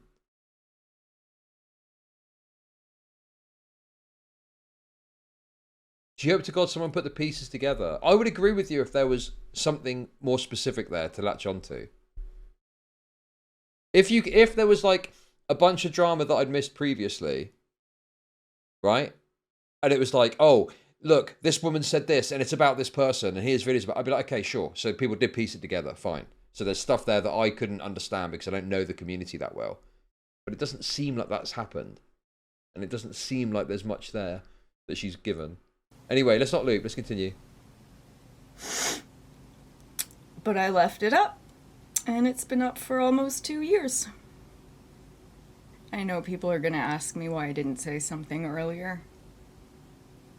I wasn't ready. Sometimes I try to make a fireball with my hands in the shower. There's nothing there, but I still hope it will happen. The closest identifying piece is that she references an assault 7 years before that maps onto a Tumblr post about Daniel Greene. I mean, at that point, that is like insanely, like that is A-log levels of figuring it out. It's like what would a reasonable person think of it? You know, I guess you could say a reasonable person from within that community. A reasonable person from the Minecraft community was easily able to figure out that Shovel was talking about Orbisat, okay? A reasonable person from within the Minecraft community could figure out that it was about the fucking Dream's friend. Yeah. Are there any videos whatsoever? Is there any piece of information or evidence or video from around the time the video was released of someone piecing it together and figuring out who it was about? I mean, fuck, I thought I was ready, but I get... Jesus Christ. I guess not. But I have to do this. I have stayed silent for almost 2 years, and that silence has not been good for my mental health. I don't think I will ever truly know peace. Okay, that's wonderful. Look at How the do super I make chats. If I money allow off him to depressed silence people? me.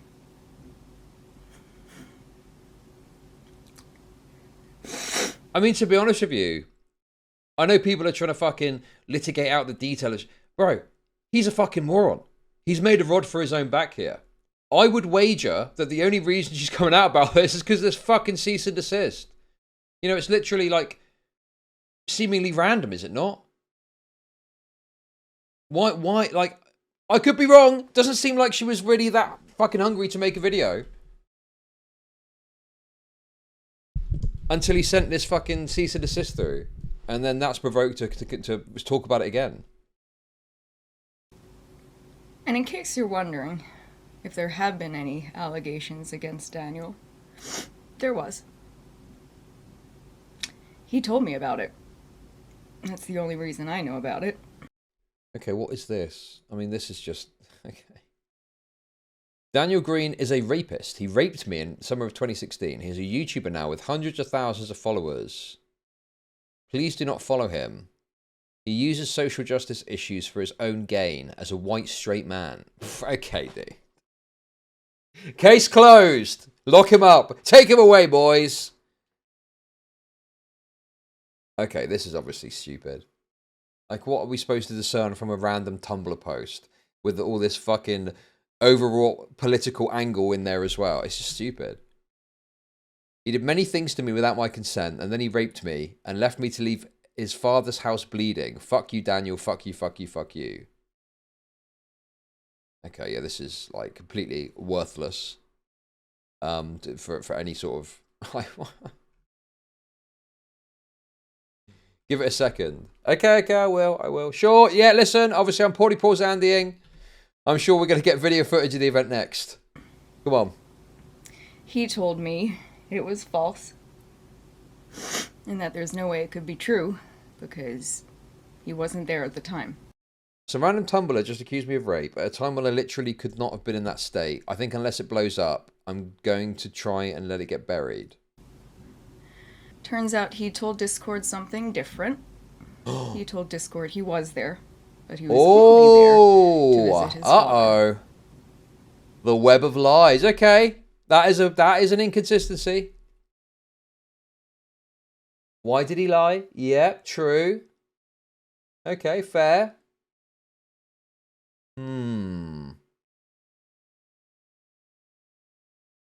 I can categorically say that is false. In 2016, I was living in Ireland from late summer to the end of the year. Before that, I only saw my dad. He didn't get his exact location 7 years ago, correct? Okay.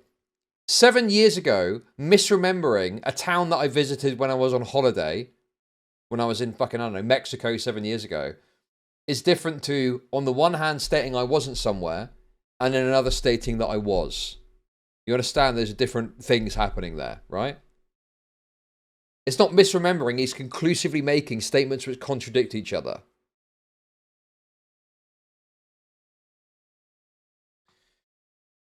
In 2016, I was living in Ireland from late summer to the end of the year. Before that, I only saw my dad for a couple of weeks out of the year, and he was there the whole time because I was visiting him. This is someone taking what they know about me and trying to push it into something. I literally have receipts. I was either literally not where my dad lives or with him because I was visiting him. Wasn't really looking to have sexual encounters while I was visiting my dad in Nashville. I mean, this is just totally inconsistent with this. At the time, it's not just like, if this was like, oh, I can't remember. I don't think I was there at the time. Does that contradict? At a time when I literally could not have been in that state. Okay, and then... I only saw my dad for a couple of weeks out of the year, and he was there the whole time because I was visiting him. Well, no, this is a contradiction, yes. He's gone from saying, at a time when I literally could not have been in that state. He is making it an impossibility that he was there. Okay. What do you mean? Before that, I only saw my dad for a couple of weeks out of the year. And he was there the whole time because I was visiting him. This is a contradiction. He's saying it was impossible of him to have been there. And in this story, he's saying he was there at times.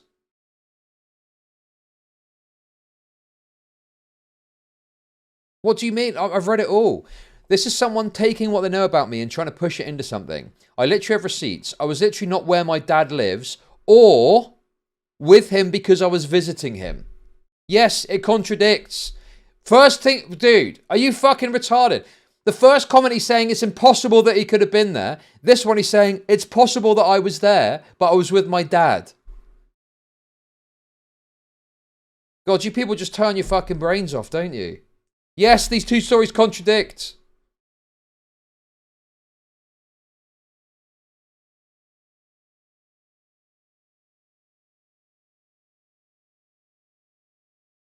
Wasn't really looking to have sexual encounters while I was visiting my dad in Nashville. This is an explicit contradiction because he's now talking about how when he was there, he wasn't looking for sexual encounters, obviously trying to diminish the idea that even if he was there, that anything would have been possible.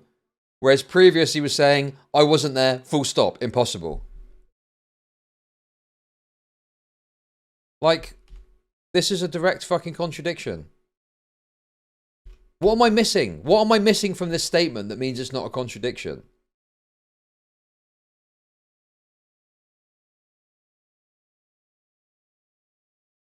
there, but he was only there to visit his father. It's the summer part, Chud, that people are saying isn't contradictory. Yeah, but then why say this at the bottom? And trying to push it into something. I literally have receipts. I was either literally not where my dad lives or with him because I was visiting him. Late summer to the end of the year. I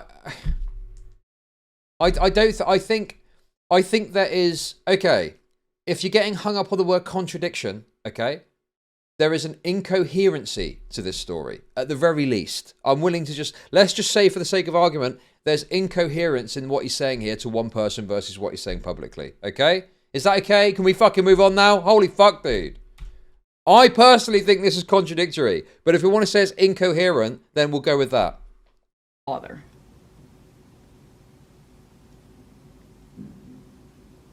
So, I'm not saying that a conversation about manipulation, consent, and assault is about Daniel. I never did. I go to Vegas often to get tattooed. My Mamba Batok lives there. My spirit dad. I have to say something. I want to fucking breathe again. Holy fucking Jesus, I thought I was done crying about this.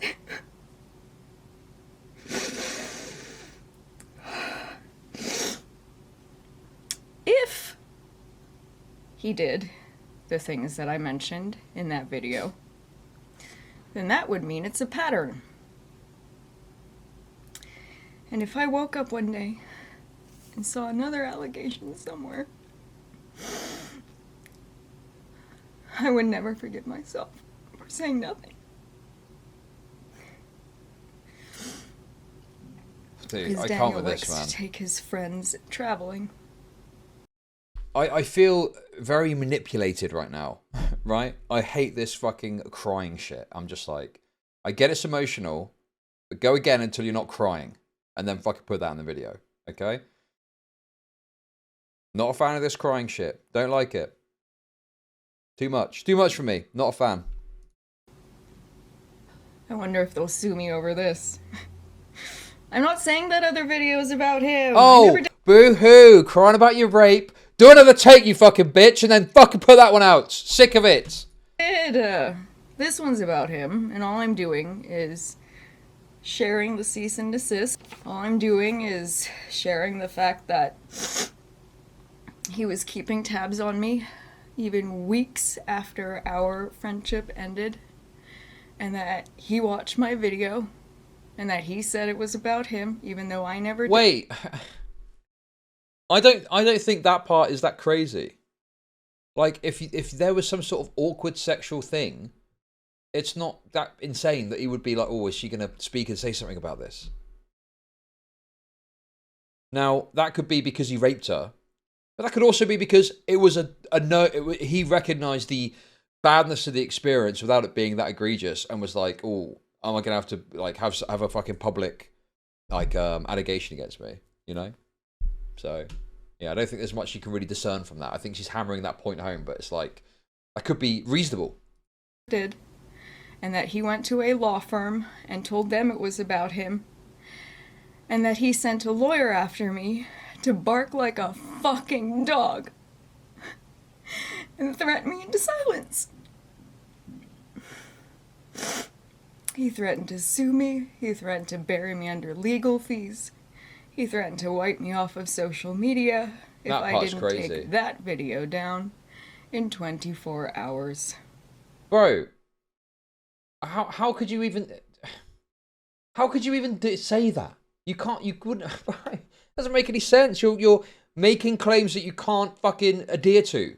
We're going to take you off social media. How?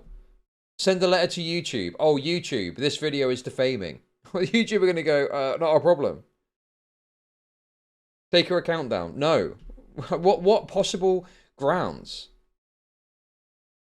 would they have to like try and take down her channel and shit? That's insane.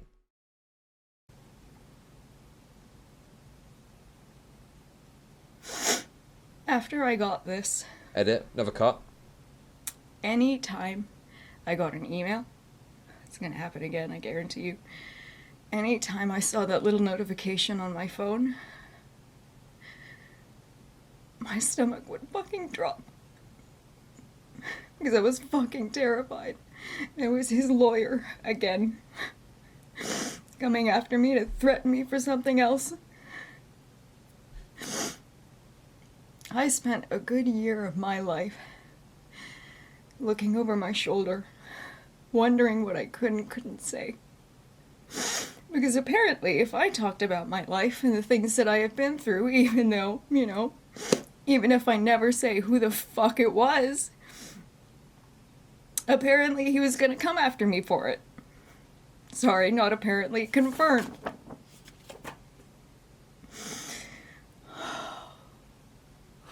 That's gonna happen again if I post this.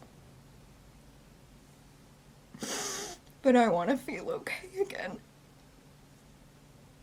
Okay, I mean, notwithstanding the claims made within, you should not be fucking doing that.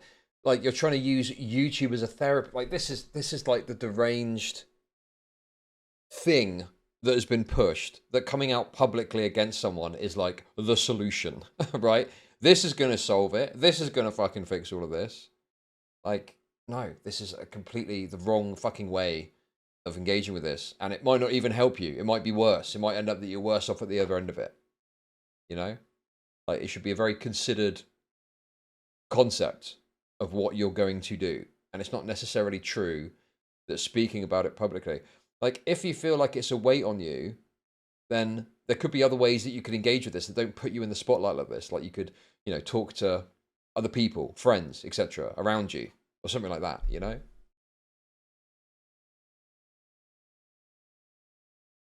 This is just a smear. I mean, I think you're being a bit too skeptical there. I don't know if I call this a smear, necessarily. And I don't think I ever will, if I let him silence me. I will not let him silence me. And I will not let him bury this the way he likes things to get buried. I think his followers deserve to... Wait, hang on. That's disingenuous. I think unless it blows up, I'm going to try and let it get buried. We're talking about a fucking Tumblr post here, right?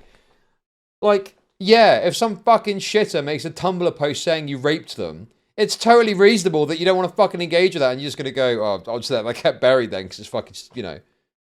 Totally rational. What do you want him to do? Fucking, oh, guys, this random Rumbler post accused me of rape with no evidence.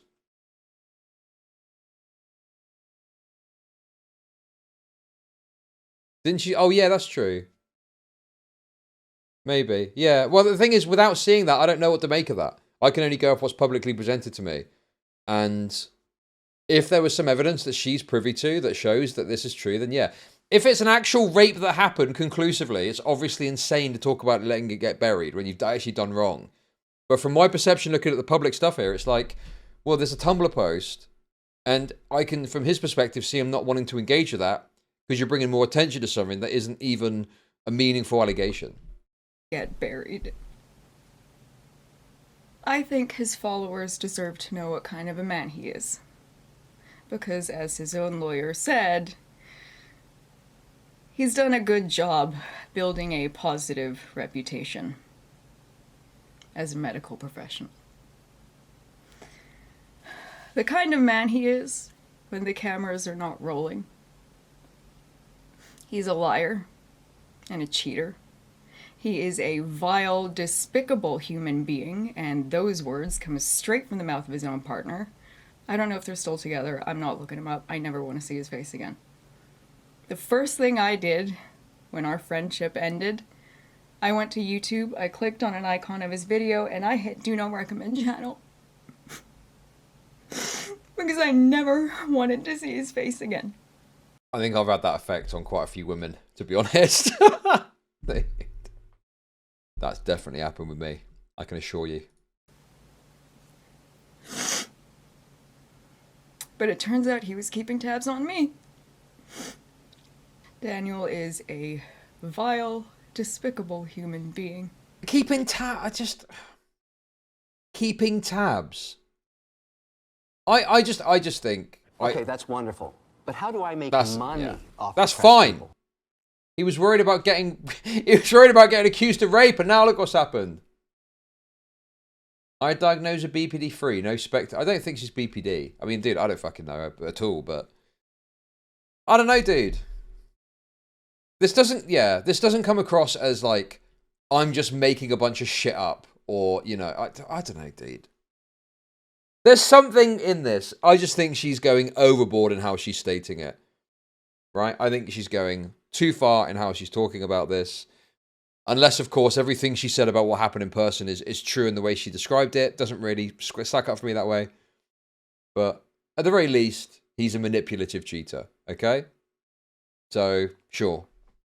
But anything else, I'm still skeptical about. Let's see more. And the kind of man who would pressure one of his own best friends into sexual things while he's sober and awake, knowing very well that they are half asleep and on drugs. He is the kind of man to keep tabs on them, watch their videos, and hire a lawyer to try and threaten them into silence. He is the kind of man that would threaten a lawsuit, legal fees, and social media eradication. We get it, you're a bit stoned. Oh my god. God, my chat is vicious. It's a vicious place for rape victims, that's for sure. Shut up about the weed, you dumb bitch. We get it. Yes, you were stoned and got raped. We've heard enough.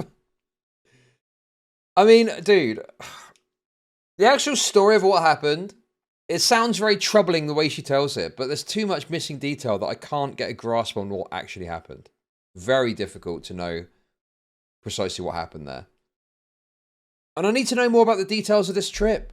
Like, is it definitely confirmed they were sharing a bed? Because that would be a very different context if they weren't. But it doesn't seem to be clear. Over a video in which I never identified who I was talking about. That's the kind of man he is. I am done being silent. I don't know what's gonna happen. If I disappear, you'll know who did it. That's a bit dramatic. Come on. You'll be fine. Maybe I'll receive another cease and desist. I wonder if he'll go with the same lawyer. I think she means off the internet, like our YouTube channel deleted. I don't think she means getting killed. I don't think she means that, okay? She's talking about getting removed from the platform. I don't think she's thinking she's going to get taken out by some sort of assassin. She called him a medical professional. This was the revised version. It was titled Revised Cease and Desist. But they threatened defamation on a video that never said it was about him, and they called him a medical professional, and she accidentally sent me a blank email half an hour before the real one. So he might go with someone new. 4/20 of 2023, I spent alone in Vegas by the pool.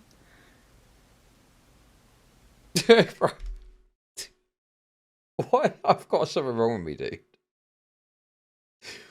Just imagine this guy turning up and he sees that. He's like, oh, free lunch, free dinner. I just got on my flight. Time for a free dinner. But obviously, you know, I'm being really horrendous and mean. Okay, come on now. Literally belly up. Dude. Come on, I've got to bring some levity to this. This is horrendous. This is all very bad. I know I'm still sharing photos from the Cozy Winter Vibes log cabin, but this is where I am now. I spent 420 high as fuck on 40mg gummies, baked and baking in the sun. Vegas, baby. Happy 420. Where my stoners at? Do you do anything? To be honest, I didn't plan this and had zero idea it was 420 till I stopped by a dispensary after landing. Serendipity. That's not how you dress with a friend on the beach. No. This was before. This was before the incident, okay? This is her in the lead up to it before he turned up. So he turned up late and then she was in bed, having done weed all day. Not sure if she was wearing this or not. I believe she was in some state of undress. Okay. In Vegas by the pool. 4/20 of 2024. What's this?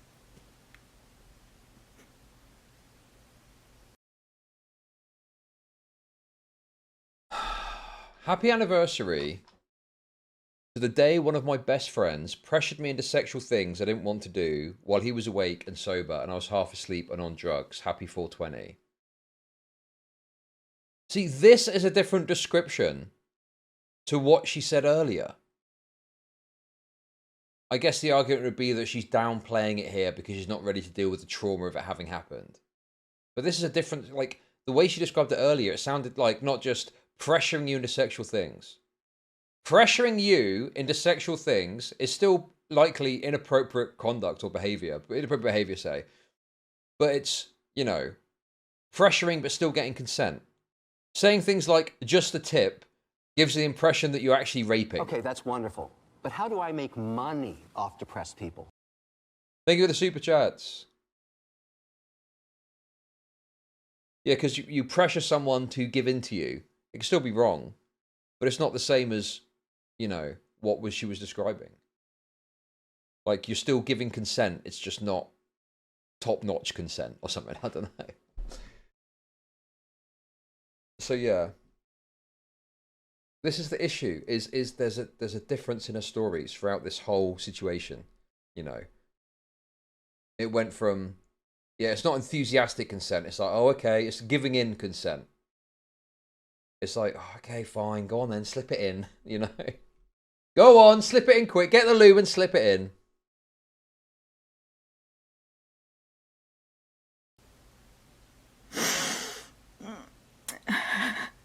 And I'm not having that this year. I am done being silent. I don't know what this is gonna do.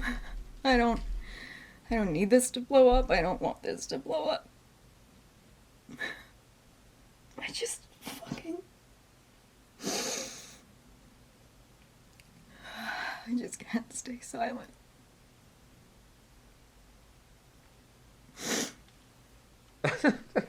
And there's no reason why this story needs to end with him getting away with it. Why? There's a lot of crying. Like, bro, okay, I do need to show this because this is fucking crazy. I noticed this earlier, but I forgot to mention it. Okay? This is fucking crazy, dude.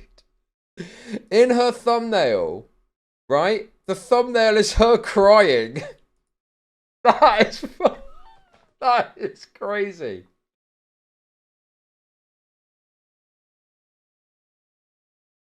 Literally in a thumbnail, she's crying. What the fuck is that about?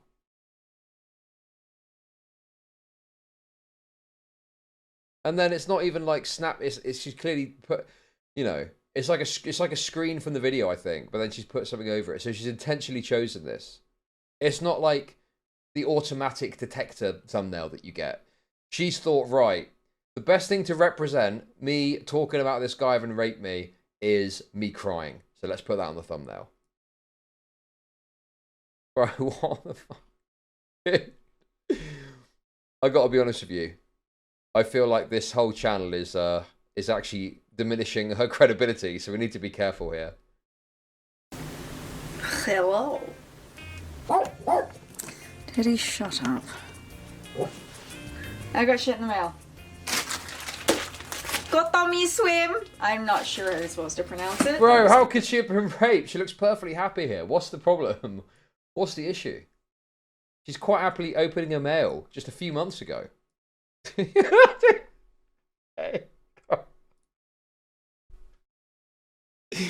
Oh my god, there's something wrong with me, dude. Come on. Not when he went out of his way to attach his own name to that video. I never said it was about him. Not once. And I'm not saying that it is. what I am saying is that he threatened to sue me over it. So, yeah. If I disappear, you'll know who did it. I will not let him silence me. I will not let him bury me. Stop story reacting, Chud. You know it's bullshit. I don't actually. I don't know that it's bullshit. I don't actually agree with that. It's just, it's quite complex and sticky. It's not as simple as one would like it to be. Okay, so we're going to have a look at this, I guess. Okay, dear Miss King, this law firm represents Daniel B. Greene in an action for libel, defamation, and invasion of privacy, including punitive damages, attorney's fees, and costs to be commenced against you immediately.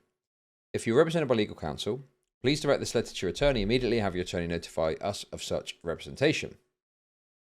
This firm intends to immediately file suit against you in a defamation and invasion of privacy lawsuit arising from your statements about Daniel B. Greene and his partner in 2 videos you have sent to Mr. Greene and his partner appearing below.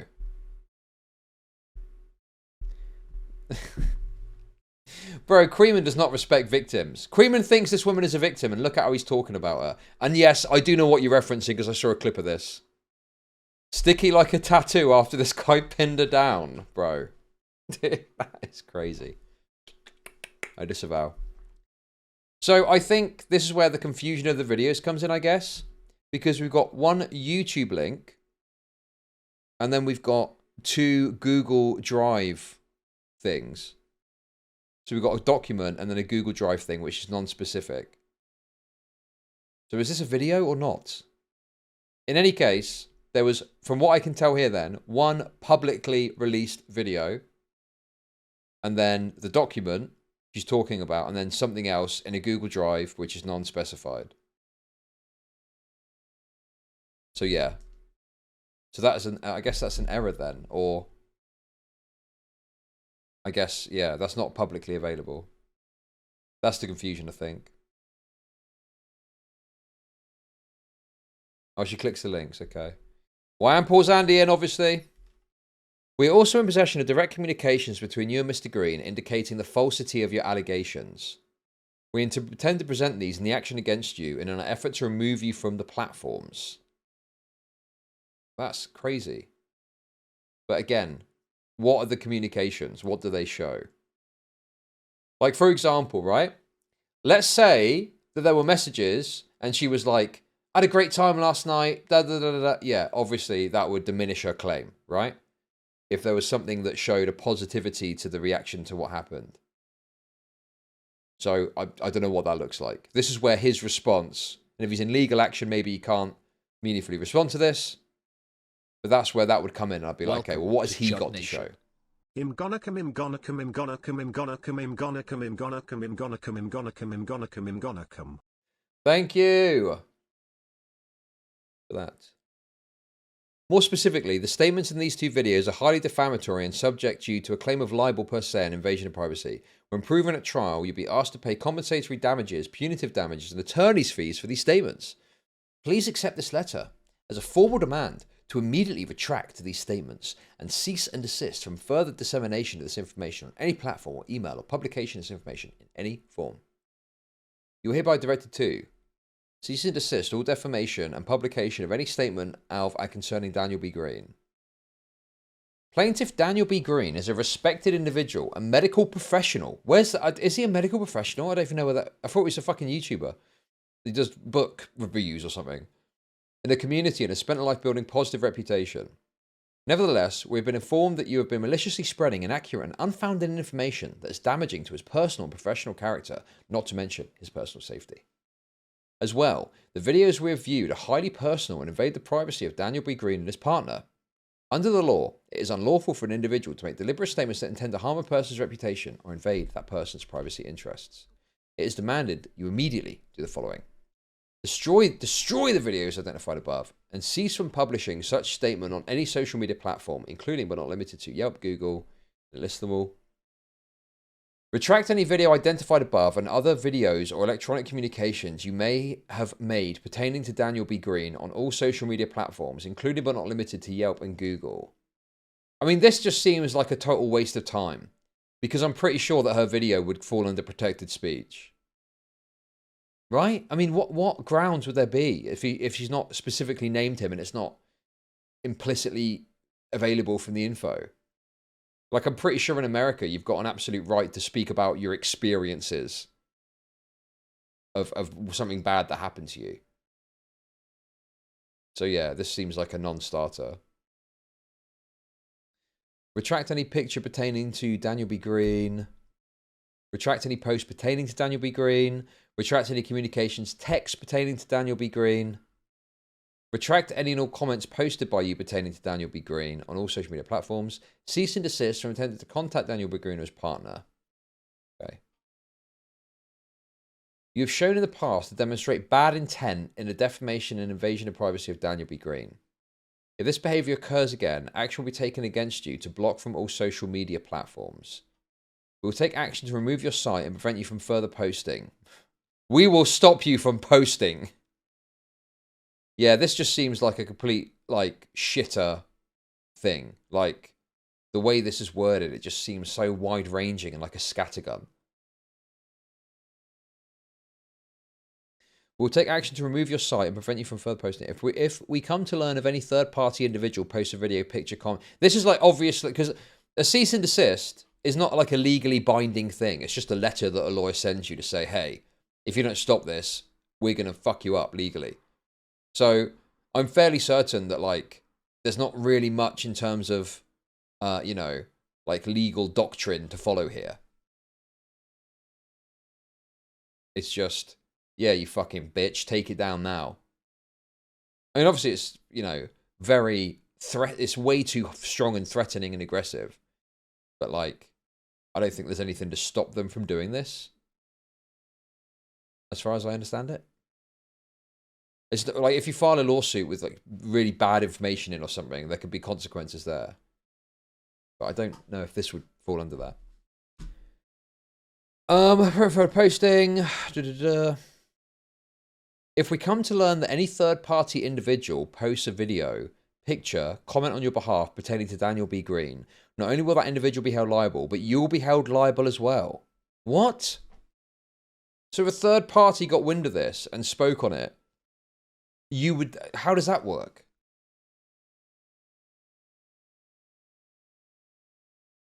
Okay.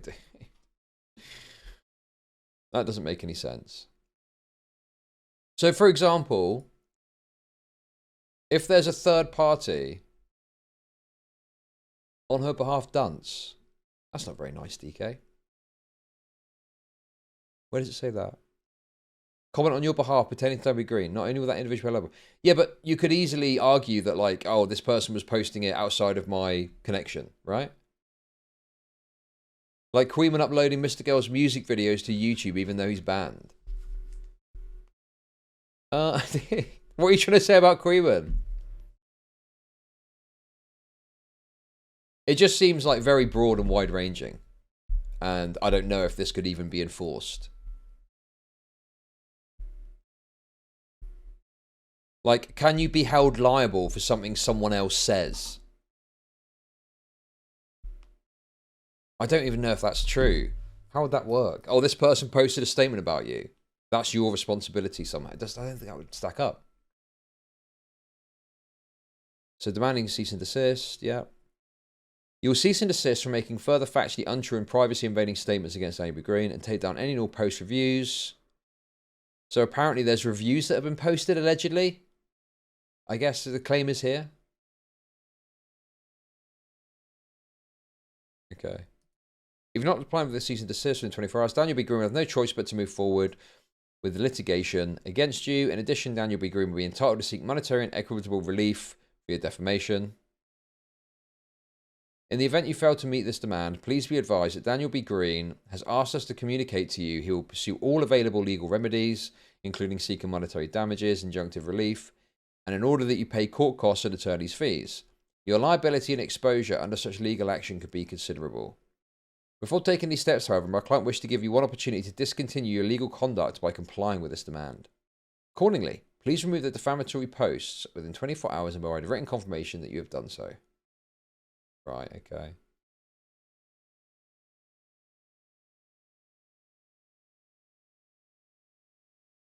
Okay. From what I've seen online, okay, we'll stop there. I want to get this correct, so I don't know what's going on here. But I can see it being a template, sure. I can see that. Yeah, it's boilerplate thing, and they've not corrected something. They've just got like a complete default template that they've not done correctly or something. Chat CBD.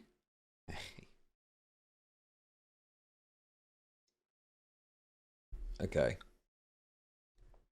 Naomi evidence. Okay. Okay, and then there's the document. Right, so there is only one video then, right?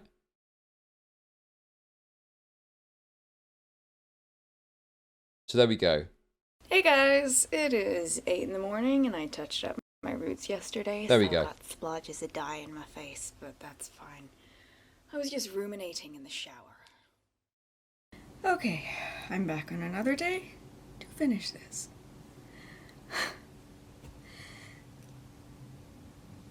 Oh my god, bro. She's crying already. We've not even started and she's already fucking crying, dude. Let's talk about day number 2. Okay, I'm just gonna force myself to talk through the tears, because otherwise it's just gonna take too long, so forgive me. Okay. Get to it now!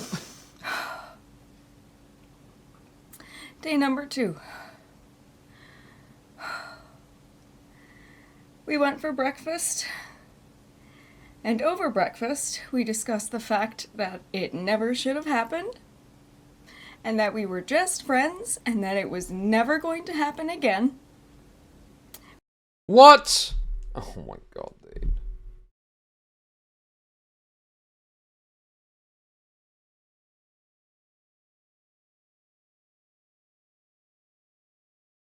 Why? Okay. I never get this. I never get this.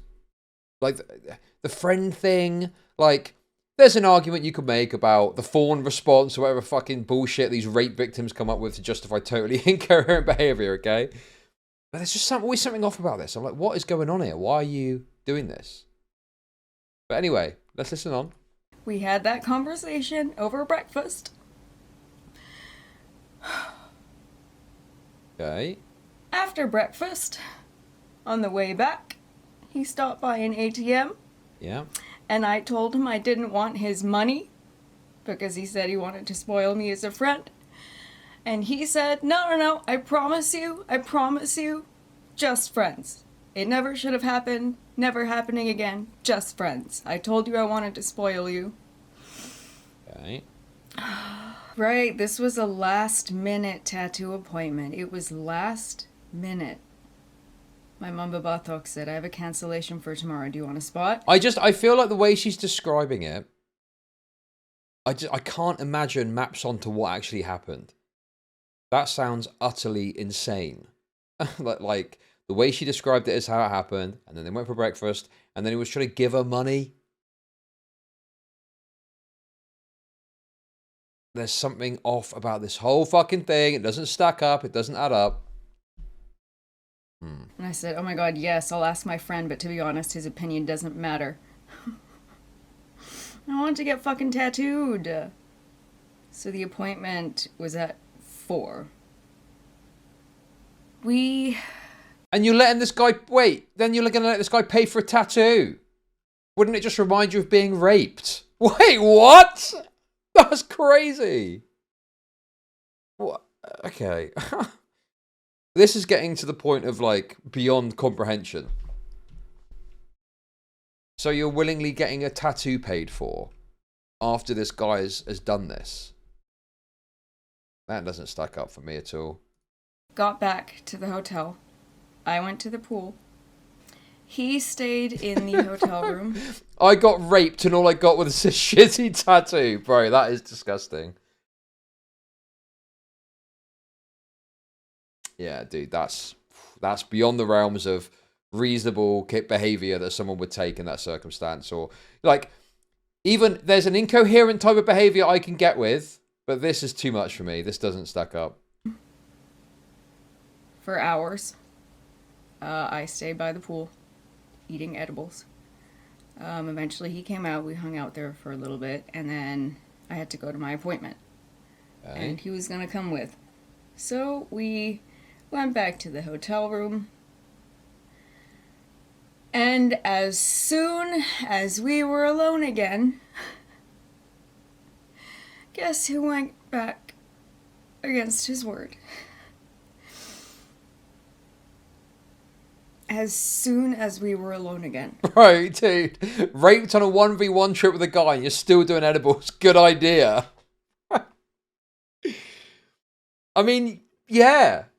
That's true. Yeah, why are you starting to even think of that?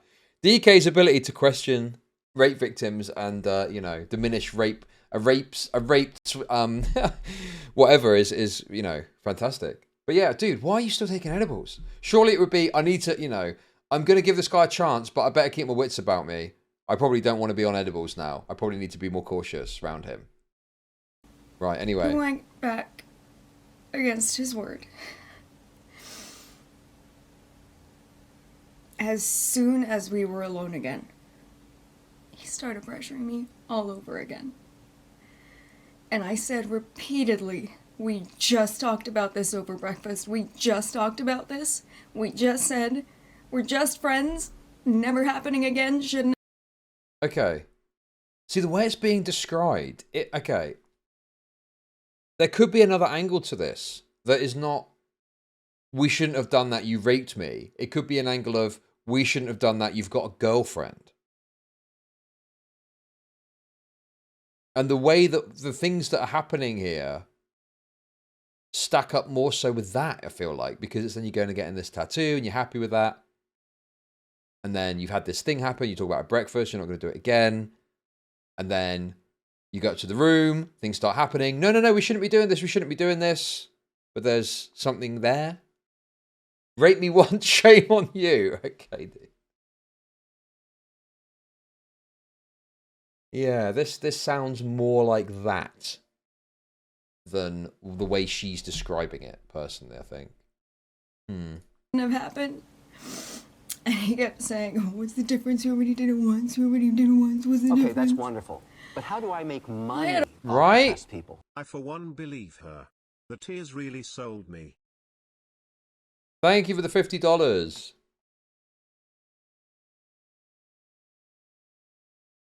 So the pressuring, there's a different, the pressuring is a different context when it's pressuring someone to cheat with you than it is like a rape pressure. Does that make sense? Like if someone doesn't want to have sex with you and you're pressuring them, that is a lot creepier and more egregious than someone not wanting to cheat, because the desire is there in the cheating. It's just that is what is diminishing the ability to move forward.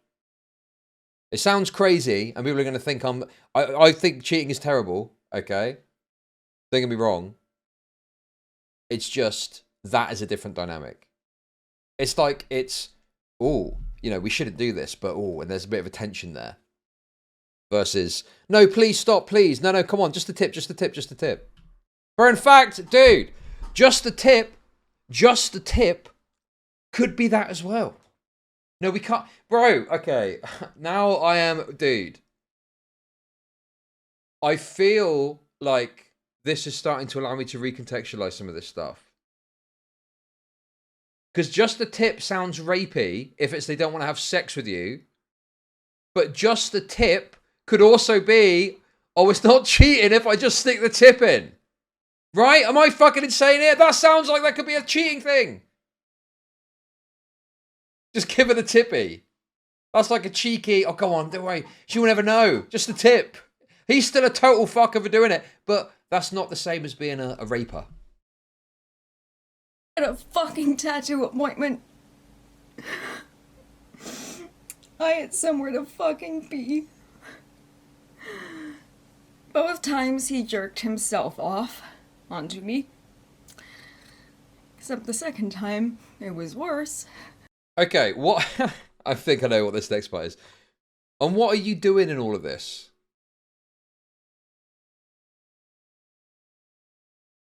I mean, unless it is... How are you jerking off onto a woman that doesn't want to be jerked off to? Like, what, are you just laying there, or what's going on there? He's, like, jerking off. He's quite vulnerable in that situation.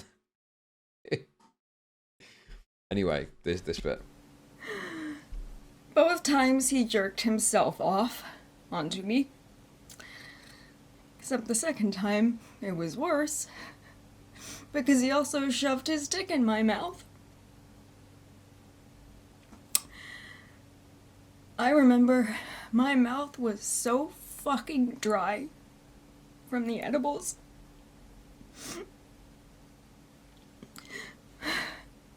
Felt like a fucking carpet. Right, this... there was no lube wherever he went. That's fine. Right, come on, that is fucked up. Don't laugh at rape. Stop it. Come on. And it was all so fast. Cotton mouth, cotton pussy. He came all wonderful. over But how do my I make buttock, money which is off depressed people? You Okay. could say Okay, that's he's a wonderful. Whoa! But how do I make money? Thank you, off Psycho depressed people? Gargay. He is just For plain $20. getting glazed. True. Thank you for the $20. And David, thank you for the super chat. Okay, this bit. he came all over my buttock, which is sacred, and was given to me for sexual healing because of things that I have been through in my past. And he knows that.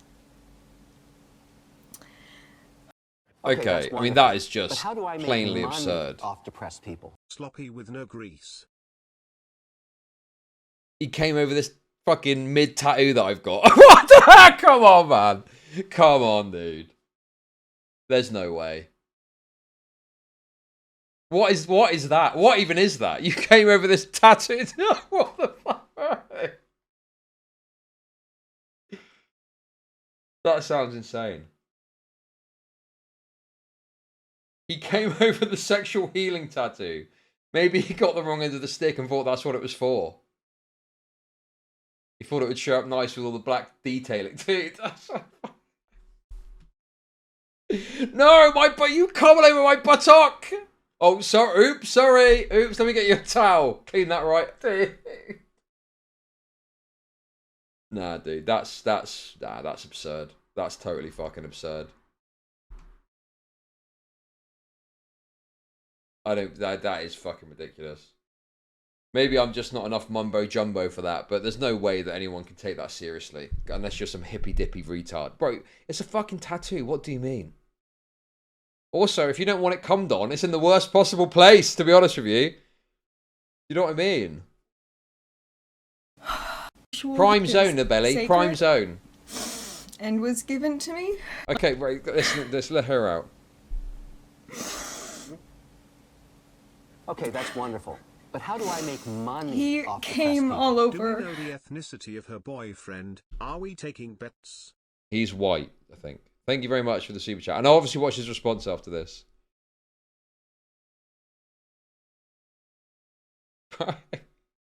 You could literally make a game out of it, couldn't you? You could at least, like, you know, get it to land in certain parts. You get points at the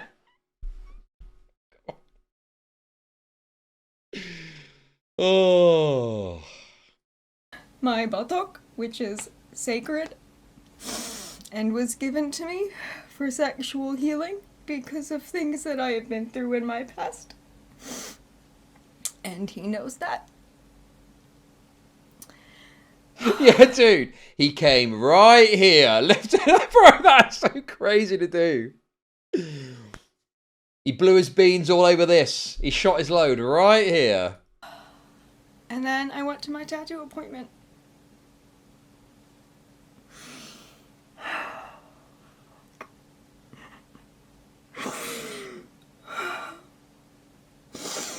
So, he cannot say that he made a mistake and it was a one-time thing. He did it twice. Both times I repeatedly tried to talk him out of it, and both times he jerked himself off onto me.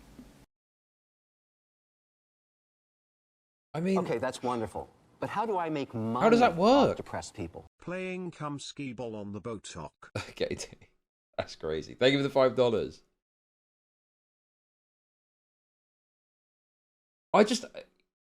You would need to like pin a woman down in some fashion in order to facilitate that. Where did the first Stylo's asking the important questions? Where did the first load go? I don't know. Like, I could understand, like, begrudgingly. Like, not even begrudgingly, but, like, doing something to please the partner. It's like, you're not really into it, but you do it because the partner likes it, or something like that. But, like, not wanting it to the point where you're going to cry about it afterwards to this level. And it's like, there was nothing you could have done to prevent that. Like, what was the fucking, I need a diagram here. What was the fucking dynamic here? Off depressed people. He like pinned her arms down with like his ass on her tits and was like just jerking off and she couldn't move or something. Like, what? How does that work? Thank you for the super chat.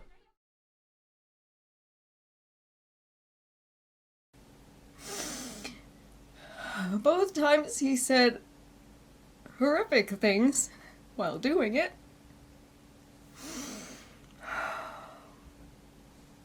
And then I went and I got tattooed. Okay, that's wonderful. But how do I make money off depressed people? It's a ruler to compare everyone's range. I got cum rate, then I washed it off. It just, and then you ain't got a tattoo. What? Thank you for the super chat, John Bo. Batok is traditional Filipino hand-tapped tattoos. I got work going all the way down my spine. It took many hours and I went into shock before we could finish.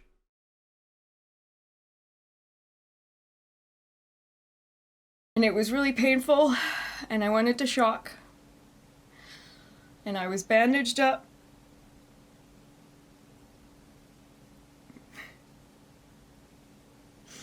And I feel like it might have saved me, because he didn't touch me after that.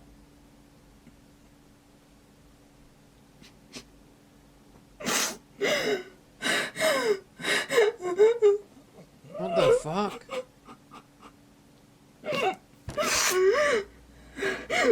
You're gonna need to get locked in for this. Excellent.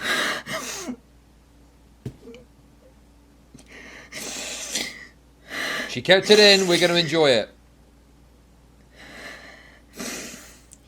He knew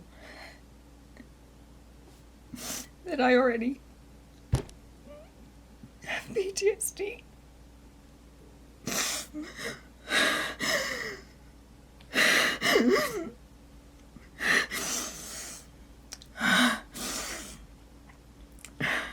This is fucking bullshit. This is total bullshit, man. Why keep this in if not to be manipulative? Why do we need to watch her have a full-blown panic attack? This is intentional. Wait, 34 we got 4 minutes of this. We got 4 minutes of this shit. Why have we got to watch her have a panic attack for 4 minutes? This is insane.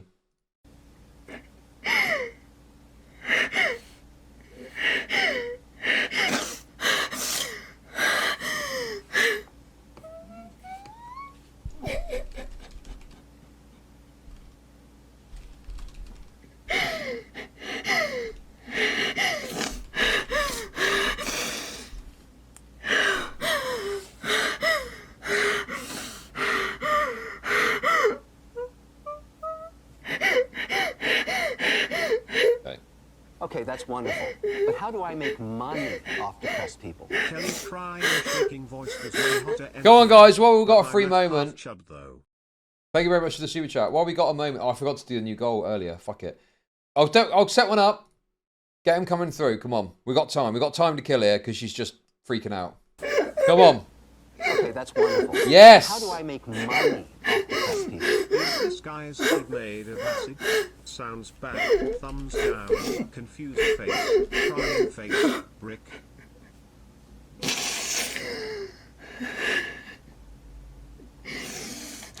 She left all this in. This is insane.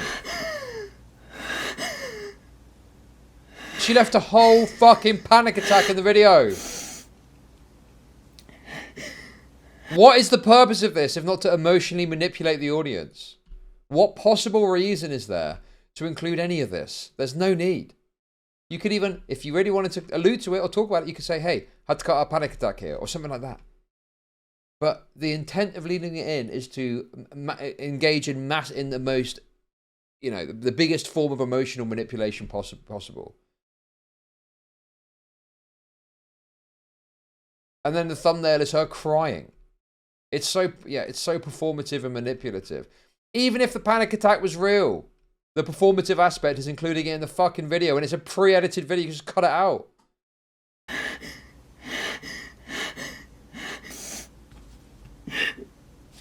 If someone has got PTSD and they're emotionally distressed by something, that doesn't necessarily mean that what they're saying about what is emotionally distressing them is true, and it's trying to put that across.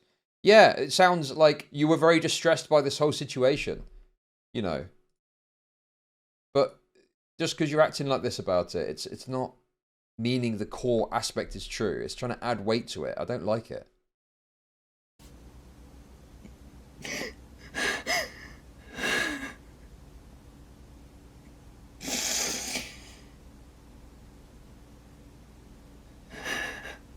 Okay, that's wonderful.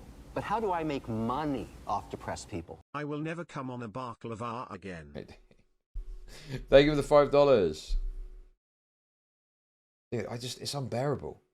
Just get back to talking about what happened. I don't need to see all this shit, okay?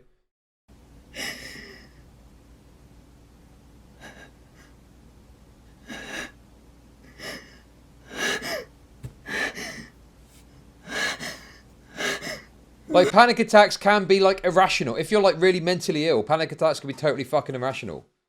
Like, there can be a trigger for them, but it doesn't, like... Without that clarity, like, it just feels like this is being used to prop up an allegation unreasonably, and I just don't like it. I fucking hate it, in fact.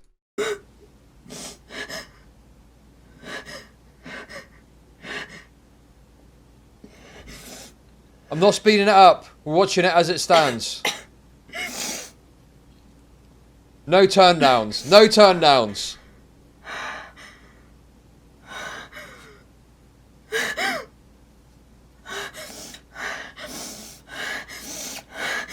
Holy fuck.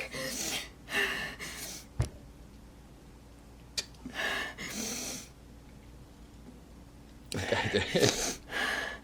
Soak it in. Soak it in.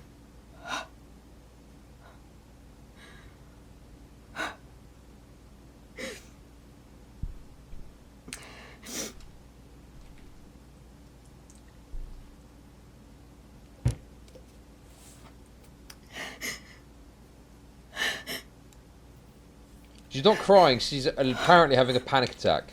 You don't necessarily cry when you have a panic attack. It's like an overwhelming wave of anxiety. An uncontrollable, overwhelming wave of anxiety.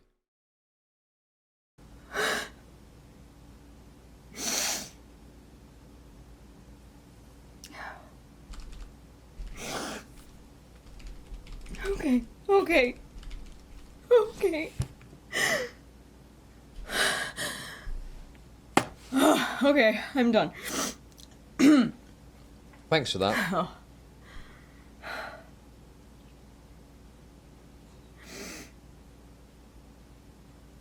Okay. Okay. She needs to take some edibles. No wonder she's fucking zooted out of her mind all the time if this is the alternative.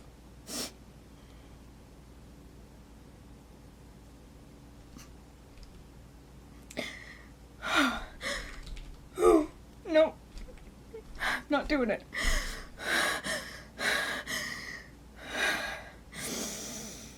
She's still going.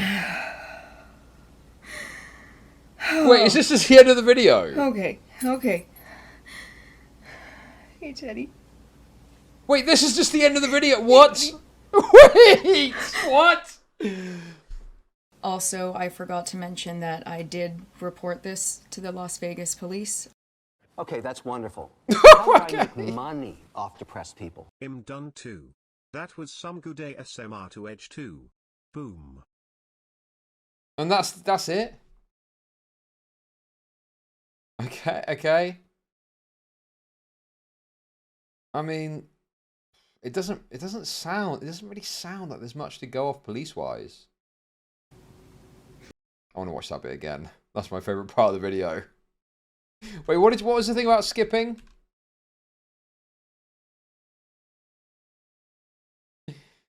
Okay, right, we got an explanation. If you don't want to watch me have a panic attack, skip to 34:10, and then there's just the snippet where she says, "I reported this to the police, by the way." I was going to cut this out, but this is the reality of PTSD. I didn't even pick up on that. And yet, no, yeah. Because I was thinking in my head, I was like, oh, she said skip to 34 something, but that's the end of the video. Oh, no, that was right. It was the end of the video.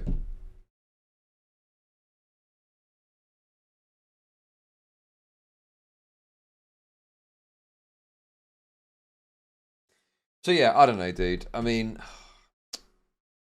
I think her story is inconsistent, incoherent, and has got a lot of holes in. Not like that. I think that his actions are... There's something to criticize there in terms of the way he's dealt with this legally, assuming all that's, you know, as explained. The original video, I don't think the way people have framed it, I agree with. It doesn't seem like she was leaving like a breadcrumb trail. I think she was just like talking about her experiences. She obviously, in hindsight, looking back, I think we're going, oh, it's about him. But I don't think that was apparent at the time. And I don't know if it got pieced together. So I think her original video is fine. I think, obviously, not my content, but her talking about having had a bad experience is fine. His response is overzealous and excessive. Could she have made a video anyway? Possibly. Maybe she would have done anyway. But it seems to me that that lawsuit aspect is what provoked her to continue further from the looks of it. But her story is just a mess, incoherent. And the way she's described it, I think could easily fall along the lines of a regretful cheater rather than a raper. So, yeah, that's about all I can really think on this. Quite a messy situation, quite complicated. Yeah. Do you reinterpret cease and desist? No, because it's unreasonable no matter how you slice it. It's unreasonable to try and say that you're going to take someone's... It's just baseless legal threats. I mean, how the fuck are they going to get them taken down from YouTube and Twitter? That's fucked regardless. I think that the cease and desist, like, he knew it was about him, but I don't think there was something going out to the broad public that justifies that. Like, clearly he was freaking out about it rather than, you know, it being something where he's actually being, like, broadly defamed. Do you know what I mean? Okay. Let's have a look at his response. It's only a minute long, so I'm a bit, you know... Hello. I'm a little bit like... Okay, it's not much substance there, but let's see. Hello. My name is Daniel Greene. This is an important message in response to various false allegations made against me by Naomi King of alleged sexual assault in a campaign launched on YouTube and more. Let me be clear. I had consensual sex with Naomi King. Yes, it was an affair that my then girlfriend and now fiance took several years to move on from. Why is he saying it like that? Yes, we had consensual sex. This is probably some legally prepared thing. Why does he look... Dude. What is going... I see what you mean about his eyes. His eyes are a bit... Like, what's going on with his eyes? He's got predator eyes, hasn't he? He does have predator eyes. I also have clear and convincing evidence to prove everything was consensual. Myself and my team are now planning to sue Naomi King in a court of law. The communication Naomi King has inaccurately used against me online has greatly damaged me and others to date. I also have many other pieces of evidence which prove my innocence. Look for more communication from me based on truth and fact in the near future. Naomi King took time to launch a campaign against me, and I will need time to communicate my truth as well. More soon. Thank you. Okay. I mean, obviously not much info. Flat denial Clear of the claim. If he's got what he's saying he's got, I mean, yeah. If he can demonstrate strong evidence that it was consensual, then she's banged to rights, yeah. But I've not seen it yet, so this is more of a wait and see what he says further. I mean, I am already skeptical of her story because of how incoherent and inconsistent it is.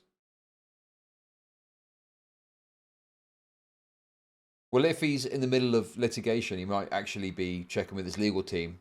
But you've got the flat denial.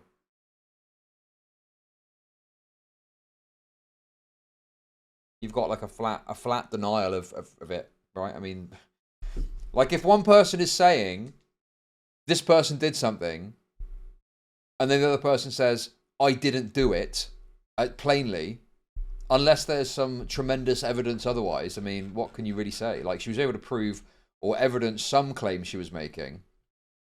But it's just interesting that there isn't, from her, anything beyond the very specific thing she was trying to point out. Yet another flat denial when someone believes they're innocent. Wow, it's almost like lawyers allow this. I mean, yeah, this is obviously very firmly, tightly dictated by the legal team, I would recommend. I would say, you know. Like, it's probably been recommended a certain course of action and is following it.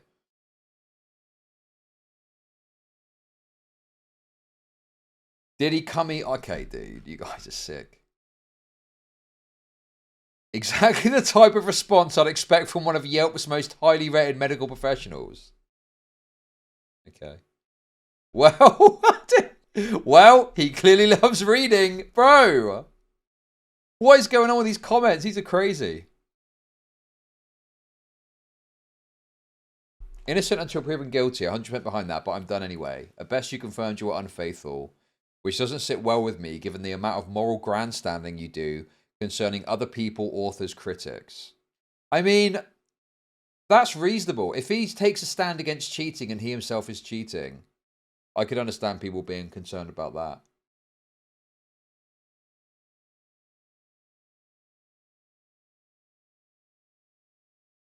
I don't really care about people not wanting to support him anymore. I mean, that's your decision at the end of the day. Oh! Uh-oh. He went turbo soy on Neil Gaiman. Did he? Hello. Uh-oh.